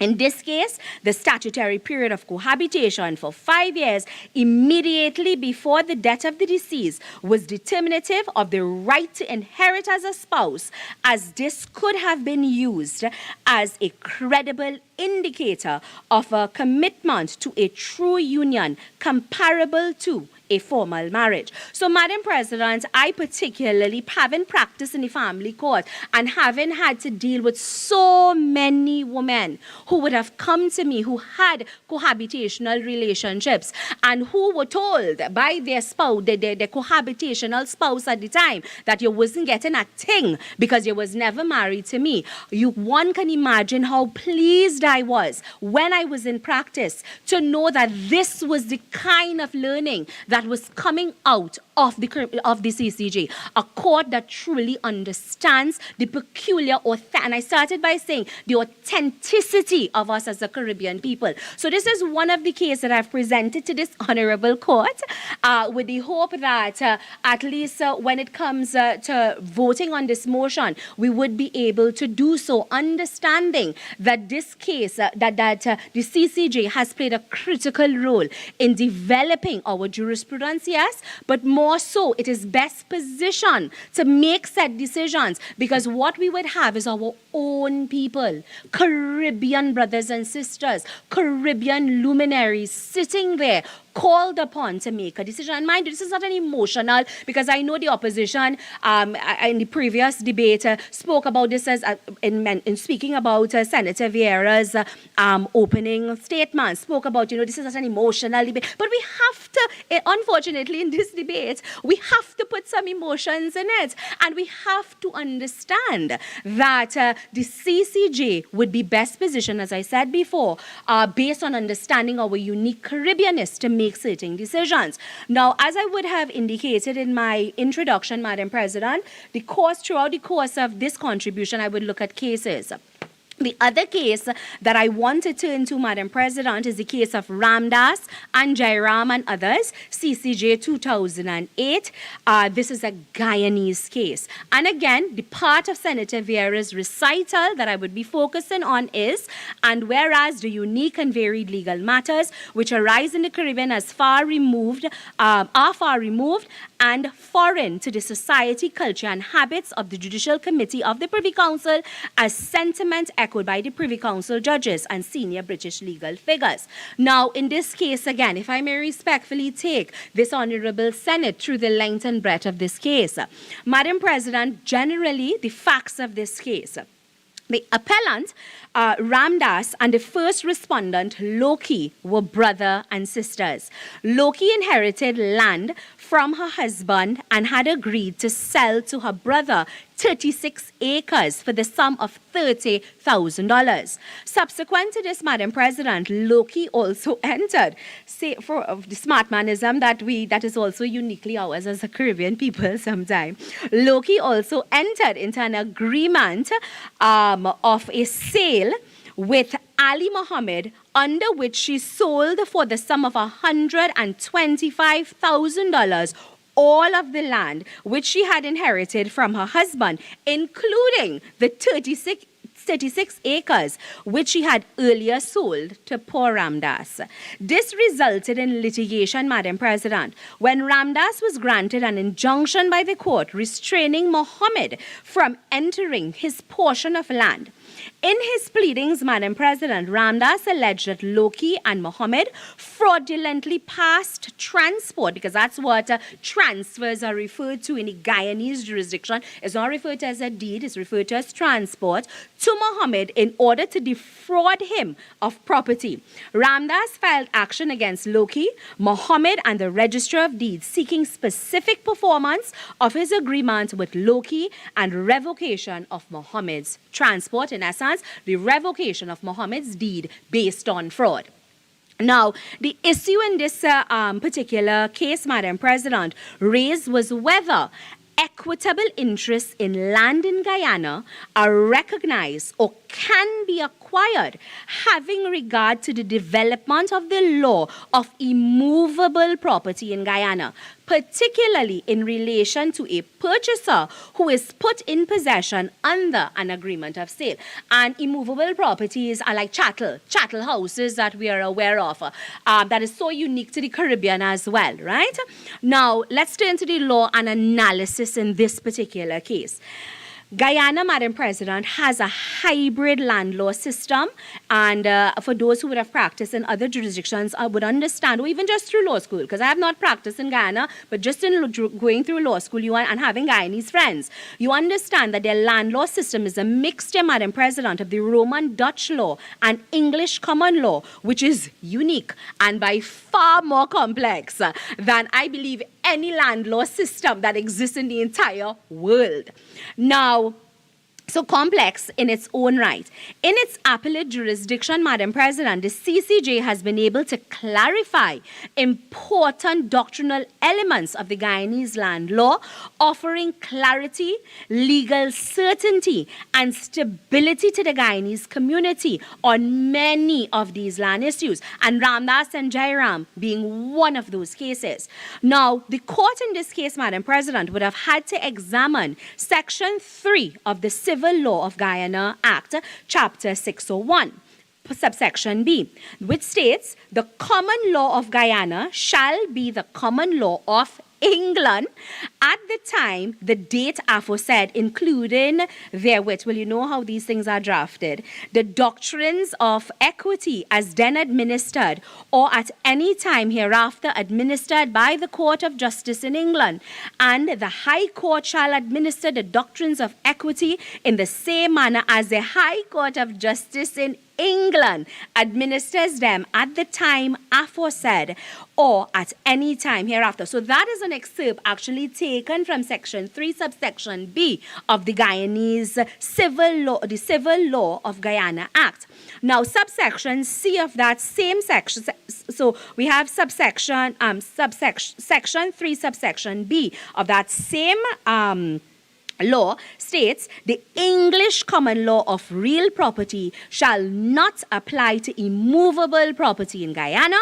And then it goes on to say in subsection D, there shall be as heretofore one common law for both immovable and movable property, and all questions removing to immovable property in Guyana and to movable property subject to the law of Guyana shall be adjusted, determined, construed, and enforced as far as possible according to the principles of common law in England applicable to personal property. So here we had wholesale in the Guyanese, in this particular act, section 3 of the Civil Law of Guyana Act, adopting and mandating legislatively that once cases in Guyana, so I mean irrespective of how unique your case was, if you relied upon the law to the letter or the law that was on the books, decisions could only be made based on what happened, how the British would have applied the law in their circumstances. So this, in essence, was the junjat that the court was faced, the CCJ was faced when this case came before it.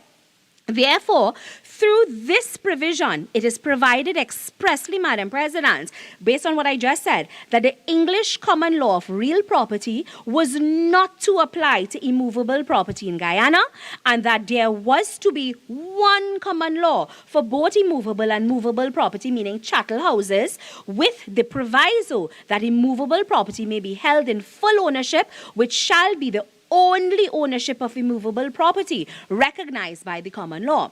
Now, the concept, Madam President, as I indicated before, of chattel houses known to the English law, notably in the case of Ellingstone Limited versus Morris, which questioned whether a bungalow situated on top of concrete blocks but was not attached to them form part and parcel of the land itself. This is a peculiar phenomenon in the Caribbean society, and most Caribbean territories have given it statutory recognition.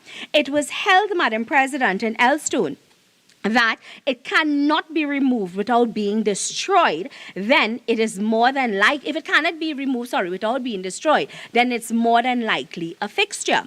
Now, therefore, though the judges, Madam President, of the Privy Council, in this particular case, though they understand the concept of chattel houses, which is still existing at the and is very common to us in the Caribbean, there are key societal issues unique to us, Madam President, to consider arising out of the issues of chattel houses. Minister, you have 5 more minutes. Thank you, Madam President. Arising out of the issues of chattel houses, movable properties which they may not appreciate and relate to, such as fraud, such as land grabbing, such as bribery and collusion. It must further be noted that certain aspects of the English law will not reflect on our needs, cultural traditions, and regional objectives. Through the CCJ, Madam President, we can be proud as a region that the people of the Caribbean region will now be placed in a position to take control of the administration of its own justice, as has been the case in relation to other aspects of our regional responsibilities. Madam President, a prime example of land fraud occurring in Trinidad and Tobago is the currently 1975 land issues surrounding fraudsters and people offering deals for sale, which we are dealing with as a national and regional issue, especially in relation to unregistered deeds, which are deemed to be fraudulent and void. With this in mind, Madam President, I ask the simple question: can a judge in the Privy Council fully understand and have an appreciation for culture and determine whether a chattel house on blocks in a community in Georgetown, Guyana belongs to the occupant or the owner of the land? And my answer to that, Madam President, is no. Madam President, or can judges of the Privy Council appreciate and knowledgeably determine matters related, let's say, to Susu that exist in Trinidad, which have been common, especially in rural communities in Trinidad and Tobago? My answer to that is no. In actually preparation for this particular matter, I saw that there was a matter some time ago, I think it's in Princess Town, where a lady brought a matter for obia against her neighbor for practicing obia. And that was actually the case. It's a matter based on obia. I remember when I was practicing law, there was actually a counsel, and of course I would not mention his name, who said he had to run, it was a murder trial, and was attempting to run a defense based on obia, that the man got shaft from a obia man. And therefore when he was acting in a, I'm sorry to laugh, but he was acting in a particular way because he was under the influence of obia. You can imagine case. Now, of course, in the UK, they have dealt with witchcraft, but that act that dealt with witchcraft, I understand, has been repealed, and so therefore there's no law at all in the UK that deals with the issue of witchcraft. But in our Summary Courts Act, even in Trinidad and Tobago, there is recognition to issues of, well, for want of a better word, obia matters.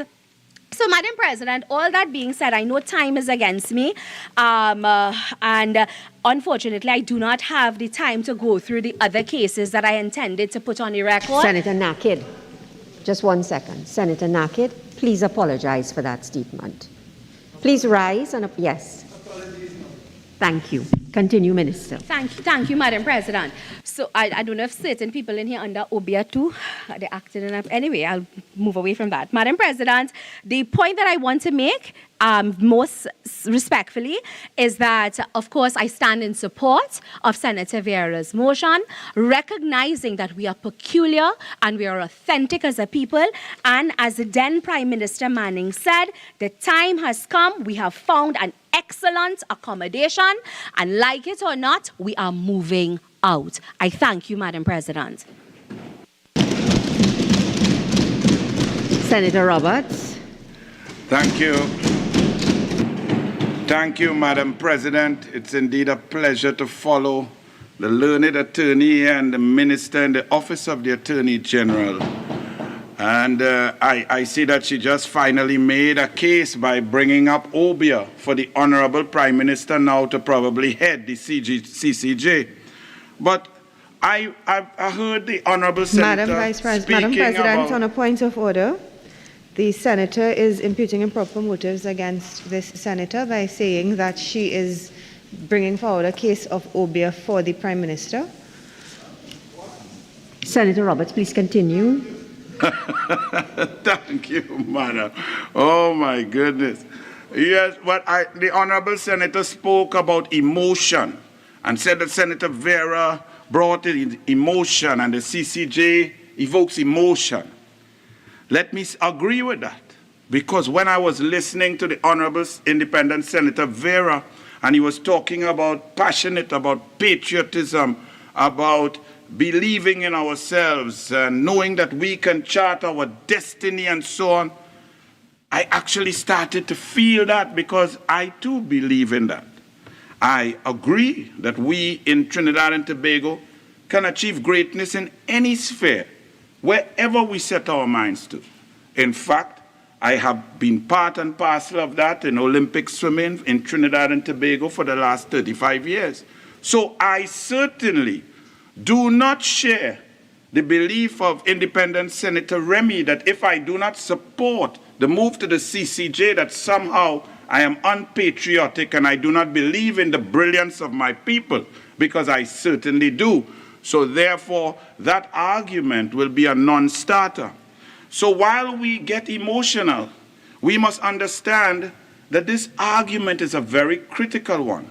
And our last speaker, the Honorable Senator and Minister in the Office of the Attorney General, gave us some good cases, some interesting cases, where the CCJ, due to their culture and their understanding, gave some brilliant, adjudicated brilliantly on certain matters. That's not the issue, however.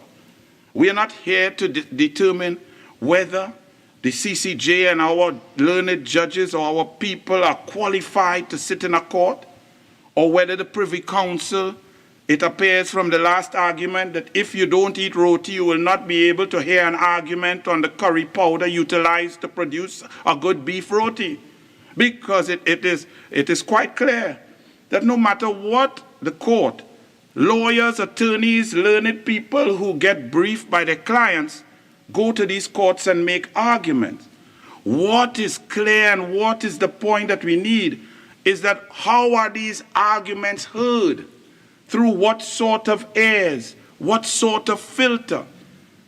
The problem in Trinidad and Tobago and the Caribbean is that unfortunately, after 60, 62 years of independence, our societies are small, and we tend to agree with the founding father of the PNM, Dr. Eric Eustace Williams, who, when he brought us to independence, left the Privy Council because he said Trinidad and Tobago is a small place. Everyone knows everyone, and everyone exists and attends cocktail parties. And that's the essence of our debate here. Is it possible, is there evidence in our judicial history that political interference can infiltrate a court and lead to decisions that may not be in the best interests of the nation or may be tainted by bias? I am surprised that the Honorable Learned Attorney Minister in the Office of the Attorney General did not quote a case from yesterday. I thought she would go there and try to convince me that that Privy Council judgment, which I would go into and analyze shortly to make my point, show me where, why, and how the CCJ would have been a better place for that case and that judgment that was just handed out by the board of the Privy Council. I understand Susu and different intricacies of land, and that's very good. No one here is coming to make an argument that our people are unqualified. We are making a case that we need and must hold on to the Privy Council because the very essence is that they are separated by the Atlantic. And in that Atlantic Ocean and that distance comes some impartiality, fairness, and listening without the veneer of red or yellow. And therefore, justice can truly be blind and justice can be fair and impartial. That's the argument. So the mere fact that the PNM, the People's National Movement, is clamoring for the CCJ is actually an argument against the CCJ. The mere fact that we are seeing and hearing about the culture of Trinidad and Tobago, I take honorable members back to an article printed in the Newsday, July 28, 2014, because if you want to talk about culture, we must be realistic about all our culture, positive and negative. There's an article in 2014, July 28, where a report was done by then Registrar of the Court, Mr. Jackson, in which he complained of a myriad of issues going on at the CCJ, one of them being about our culture. Because as you all know, we in this August House and many in the lower house, we get, during Carnival, we celebrate, and whoever's in government, we get VIP tickets and so on. That's the norm. But a judge in the CCJ instructed his driver at that time to sell these tickets. The driver, printed in the Newsday, decided and thought that that was unethical So he told the honorable judge, no, I won't do that. That is for you and your wife only, and they are non-transferable. He was fired. And then then another driver was allowed to be hired at $1,300 US. This is the problem. And understand that when we have this sort of infiltration into a court, we must be very careful, especially in cases that may involve politics. As Dr. Williams said, all of us are so close together that politics impacts everything, and politics can warp judgment. Mr. Jackson also went on to report a litany of woes. Senator Roberts, I have to caution you here. I just caution you to Standing Order 46.8, which speaks about bringing the conduct of members of the judiciary, and by extension it will be the CCJ, into this debate. So I'll have to ask you to veer away from this line that you're pursuing. On one judge. So thank you, Madam President. But the report was also discussing the general administration of the CCJ. Is that okay? I didn't ask. Senator Roberts, I will ask you please to, whatever that report is, and just because it's a report does not mean that you can come here and speak about it. So I've given you the warning, you can continue, and I will caution you as you go along. Thank you, Madam President. What I'm saying, I won't go on, but to come here and pretend that everything Caribbean, and because it's of us, and we are proud of ourselves, to blind ourselves and to dip our head in the sand to suggest that all of our institutions are functioning well is to really go down a dangerous path. In Trinidad and Tobago, part of our culture is to understand that independent institutions have a track record and a history of being tainted by politics. So we must be careful, especially when handling the judiciary, because that seems to be the last bastion of a place where citizens can feel rest assured that somehow when they argue and they make their case, that a fair judgment will come. It's not perfect. Nowhere in the world is it perfect. But in all of our institutions, it is the one place that we could feel confident. And therefore, when handling it or making decisions, we must thwart our emotions and go to facts, realities, and information. Independent Senator Remy said that the member for Siparia, when she was Prime Minister, wanted to move towards the CCJ in a limited application. But the Honorable Senator failed to tell us what was that limited application.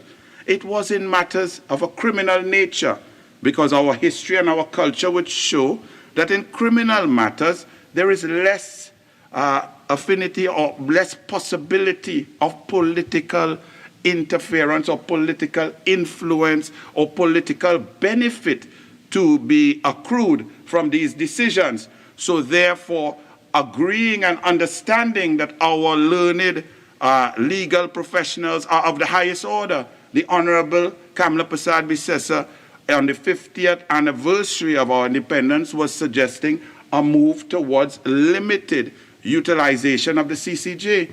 So to come here today and cast aspersions on the honorable leader of the opposition, saying that she has changed her position because she's not Prime Minister, was a bit unfortunate. So I will move on from that. The Honorable Senator also spoke today highly of merit and said that we deserve merit and so on. I totally agree. But once you stand for a principle of merit, you have to stand all the time for merit. You cannot have a selective morality when it comes to merit, because the exact same senator did not believe in merit when we called the Electoral College to discuss merit. She was not Senator Roberts, you are going along a line that I will ask you to please desist. All right, and you are responding to statements made in this debate, but I would ask you not to be making any of the senators who have spoken the focus in that sense, okay? Yes, ma'am. I'm just responding to some little points and moving on quickly. The mere fact that this motion came from the independent bench is worrisome, because it should not come from an independent bench, because the independent Senator bench... Roberts, no, Senator Roberts. Again, I have to caution you, because you are you are imputing certain things, and I would ask you not to do that. Anybody is free to file whatever motion he or she wishes to file. So I will ask you to move on from that point, please. Madam President, I'm certainly not imputing anything on any senator. I'm making a general point as stated in the ruling of the Privy Council, paragraph 72, in Dominic Suraj versus State, where the Privy Council said that a special majority legislation should not be required in all cases, because it would give a veto power to a minority of the unelected members of the Senate. So the Privy Council said that the Constitution is selected by the people, and if it is to be removed, it ought to be done so by the people, by the duly elected representatives. And it is in that vein that I am saying that the constitutionality, something so serious, needs to come when some people like politics or don't like politics. Politics represents the will of the people. The PNM is the government now because the people voted for them. The UNC is the opposition because 309,000 people voted for the UNC. Independent senators have not been elected. They have been selected. So that was my simple point. There are a myriad of problems faced by the judiciary in Trinidad and Tobago. Everybody knows it. The attorneys here know it better than all of us. Understaffing, lack of funding, inordinate delays, archaic records, lack of suitable accountability. And this leads to justice being delayed, and justice delayed is justice denied. Yet we are here to debate whether to abolish the Privy Council in favor of the CCJ. We have many other problems in our judiciary to handle before we come to spend all of this time. The people need to feel secure in Trinidad and Tobago, to believe in the total and complete impartiality of the justice system. Unfortunately, the judiciary in Trinidad and Tobago is rotting from the poison of Balize juice. No, Senator Roberts, please, I already cautioned you on the particular and relevant standing order. Please don't let me have to do it again, okay? Thank you, Madam President. I see there's a lot of screams over there. But if we look back, when we're speaking about politics and political interference, is it a mere coincidence that in our history of a two-party system, that the people who have been brought before the Court of Appeal who were politicians or politically aligned and were charged and brought forward and eventually freed by Senator Roberts, you are casting aspersions on the administration of justice, and I will ask you, please remember I have spoken to you about the standing order, okay? And I would just say that the following people who were unfortunate enough to go through our court system here, but were vindicated by the Privy Council, include Satnarayan Sharma, Bastio Pandey, Finbar Ganga, Brian Kwaitong, Danraj Singh, Vijay Naran Singh, Tim Gopi Singh, and Ish Galbaran Singh. I cannot sing because I got thrown out of the choir, but that leaves it right there to be said. All of these were UNC, most East Indian, all vindicated by the President. No, it's fine. Senator Roberts, you are going down a road that no. And please, this is my final warning to you. I cannot warn you any further because I've been doing it too often. So I will ask you, please desist from this line that this course that you're pursuing. Please.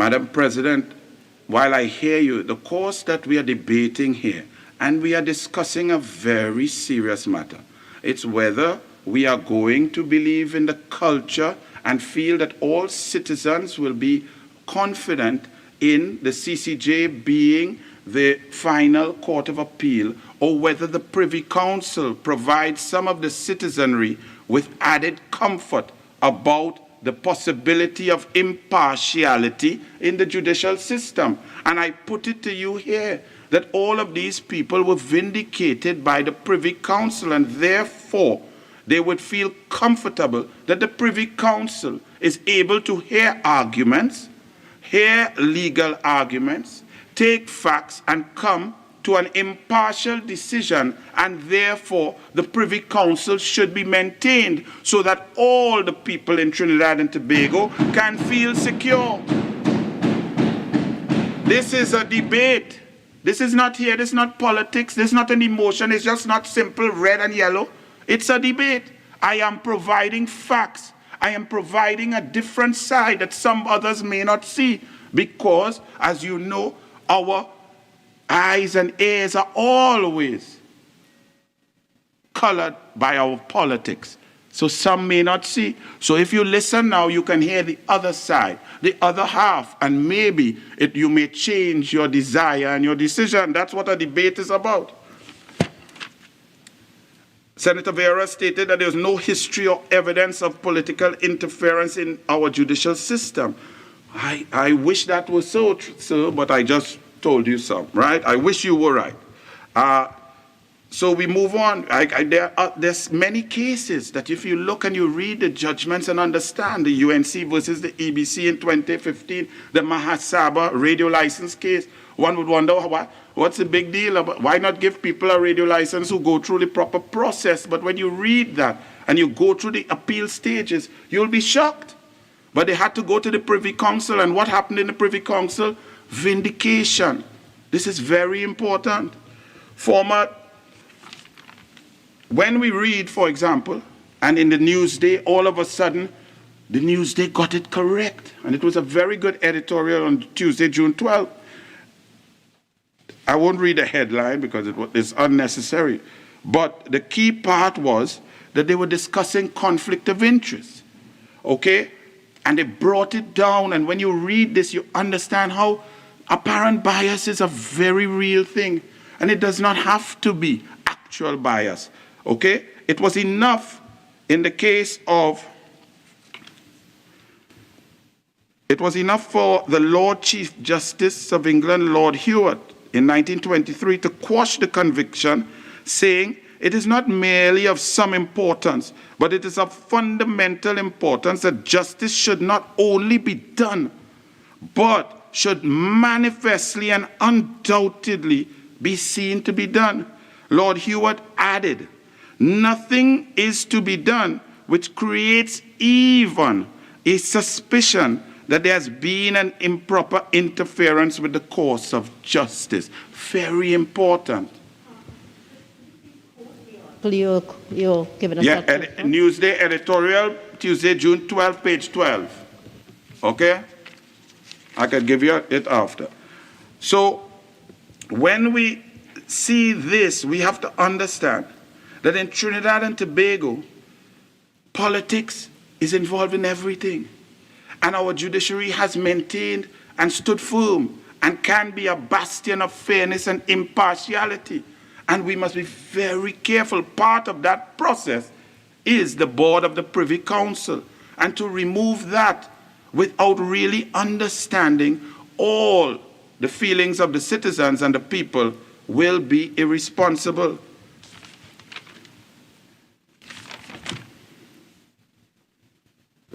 We must remember, for example, while we espouse the virtues of our judicial officers, in Trinidad and Tobago, we heard a learned judge, when he moved to a different place, state that it does not matter whether something was real or existed in the case of emails, but the contents of that which did not exist needed to be investigated. Now, any logical, reasonable human being will say that is the most ridiculous ludicrous position ever uttered. But this was uttered. We then have to ask ourselves, why would a learned individual claim that something that did not exist is irrelevant? We must investigate the contents of that which did not exist. What would make a human being reach that illogical conclusion when one would consider that to reach where that learned judge had reached, he had to be very intelligent, very disciplined, passed exams, and had a world of experience. And I put it to you that that is the taint of politics. And we have to be very careful. We have to protect our people from that.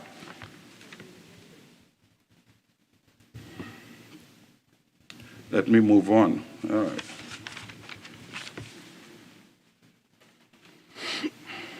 Now, this is a case that I would have liked the Honorable Minister in the Office of the Attorney General to analyze for me, because this one is fresh.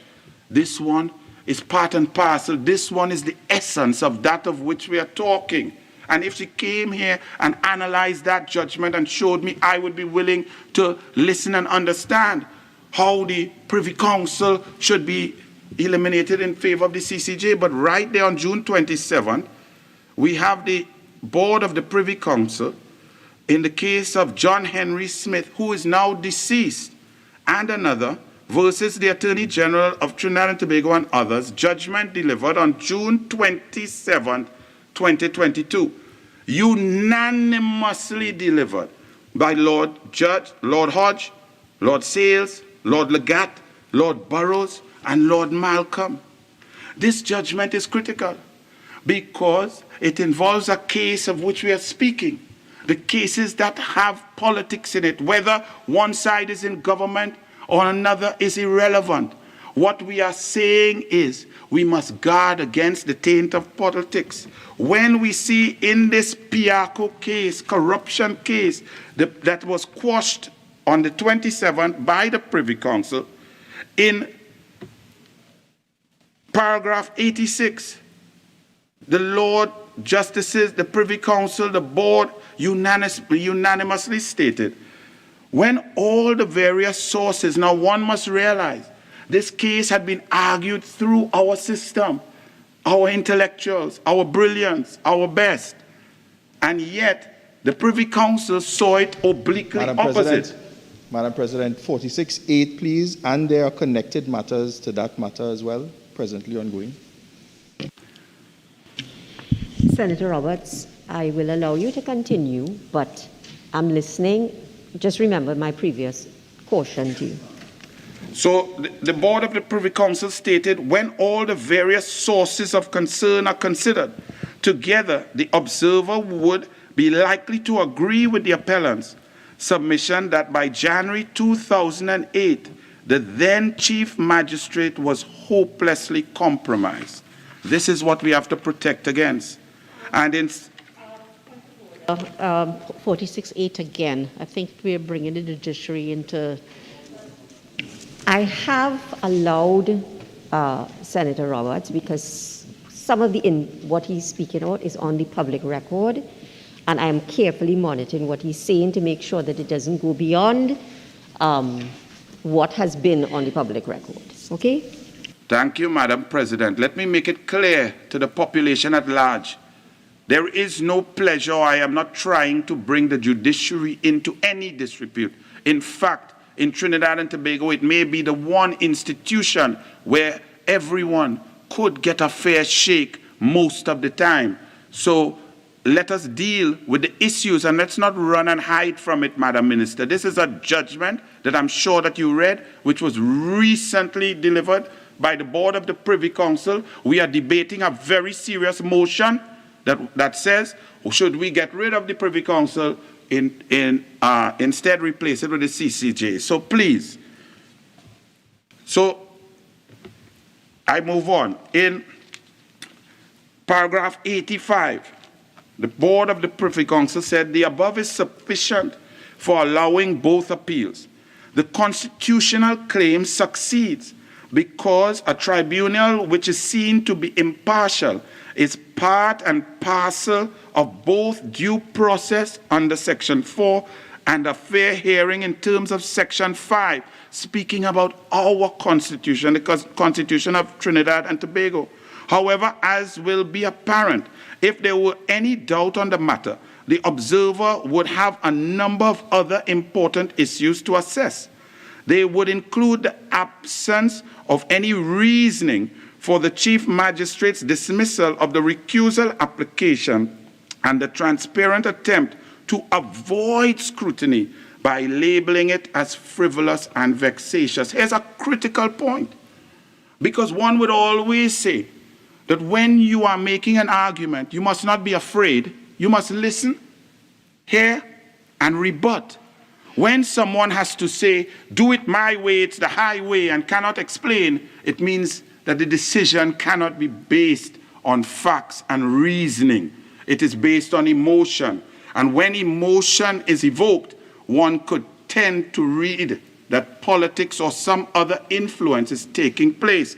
And this is very important. In paragraph 83, they said, and this is dealing with apparent bias and actual bias, the Lords agreed. Similarly, in paragraph 104, it is suggested that the appellants failed to demonstrate that the observer would conclude that the Chief Magistrate was predisposed to determine matters against the appellants or their co-accused.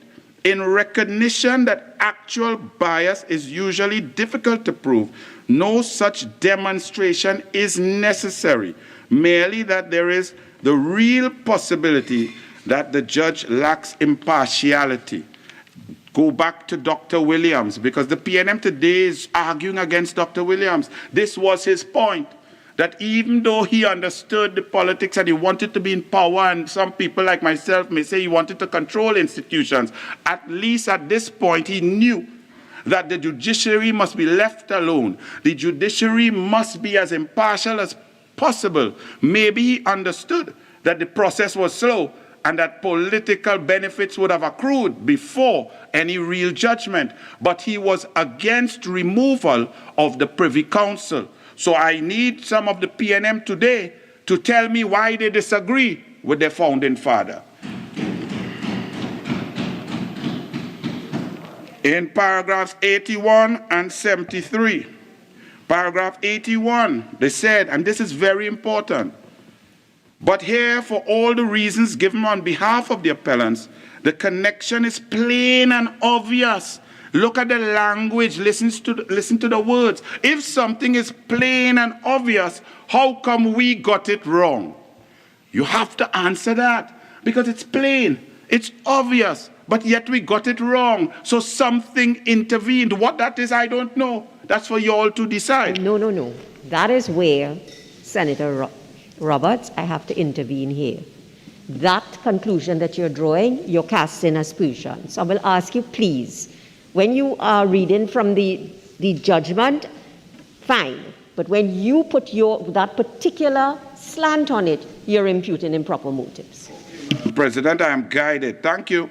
But here, for all the reasons given on behalf of the appellants, the connection is plain and obvious. It follows that the board does not accept the Court of Appeal's view in paragraph 97 that the appellant's case on apparent bias involves an extraordinary degree of speculation. In paragraph 73 of the judgment, it states,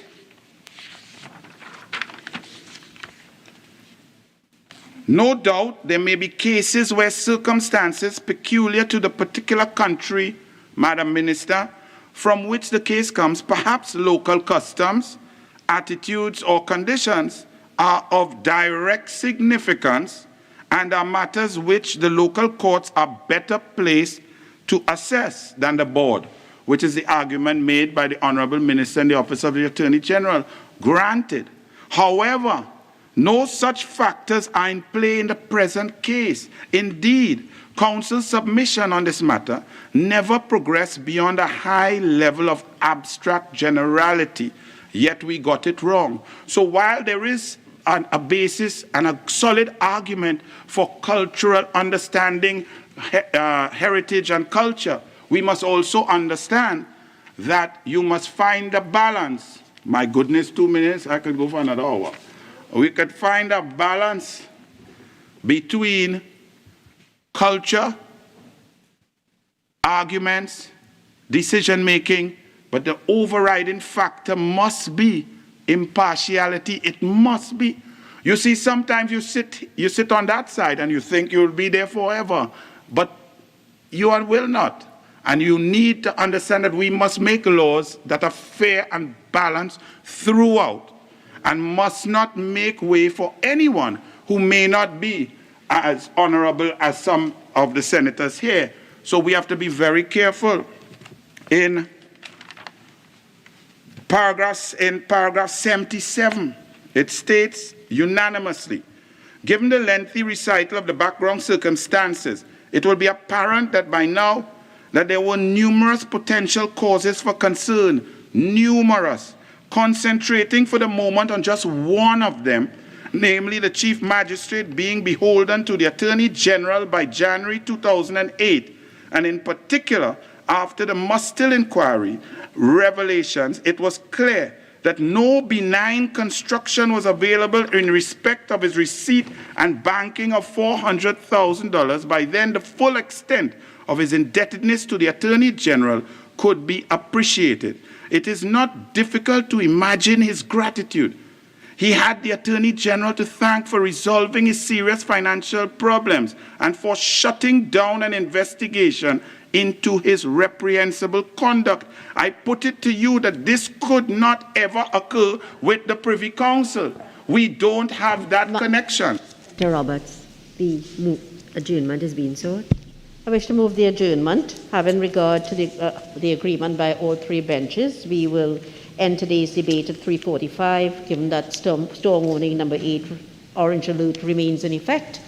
And therefore, with that in mind, Madam President, I beg to move that the Senate do now adjourn to Thursday, 30th June 2022 at 2:30 p.m., when, as I had indicated before, we will debate the National Insurance Amendment Bill. And may I always also remind this Honourable House that we would meet on Monday, 4th of July at 10 a.m. to discuss the bail, to debate the bail amendment bill, and following from that, Wednesday, 6th July at 10 a.m. to debate the Private Security Industry Bill 2022 and the Supplemental Police Amendment Bill 2022. Thank you. Honourable Senators, the question is that this Senate do now adjourn to Thursday, June the 30th, 2022 at 2:30 p.m. Those in favour say aye. Aye.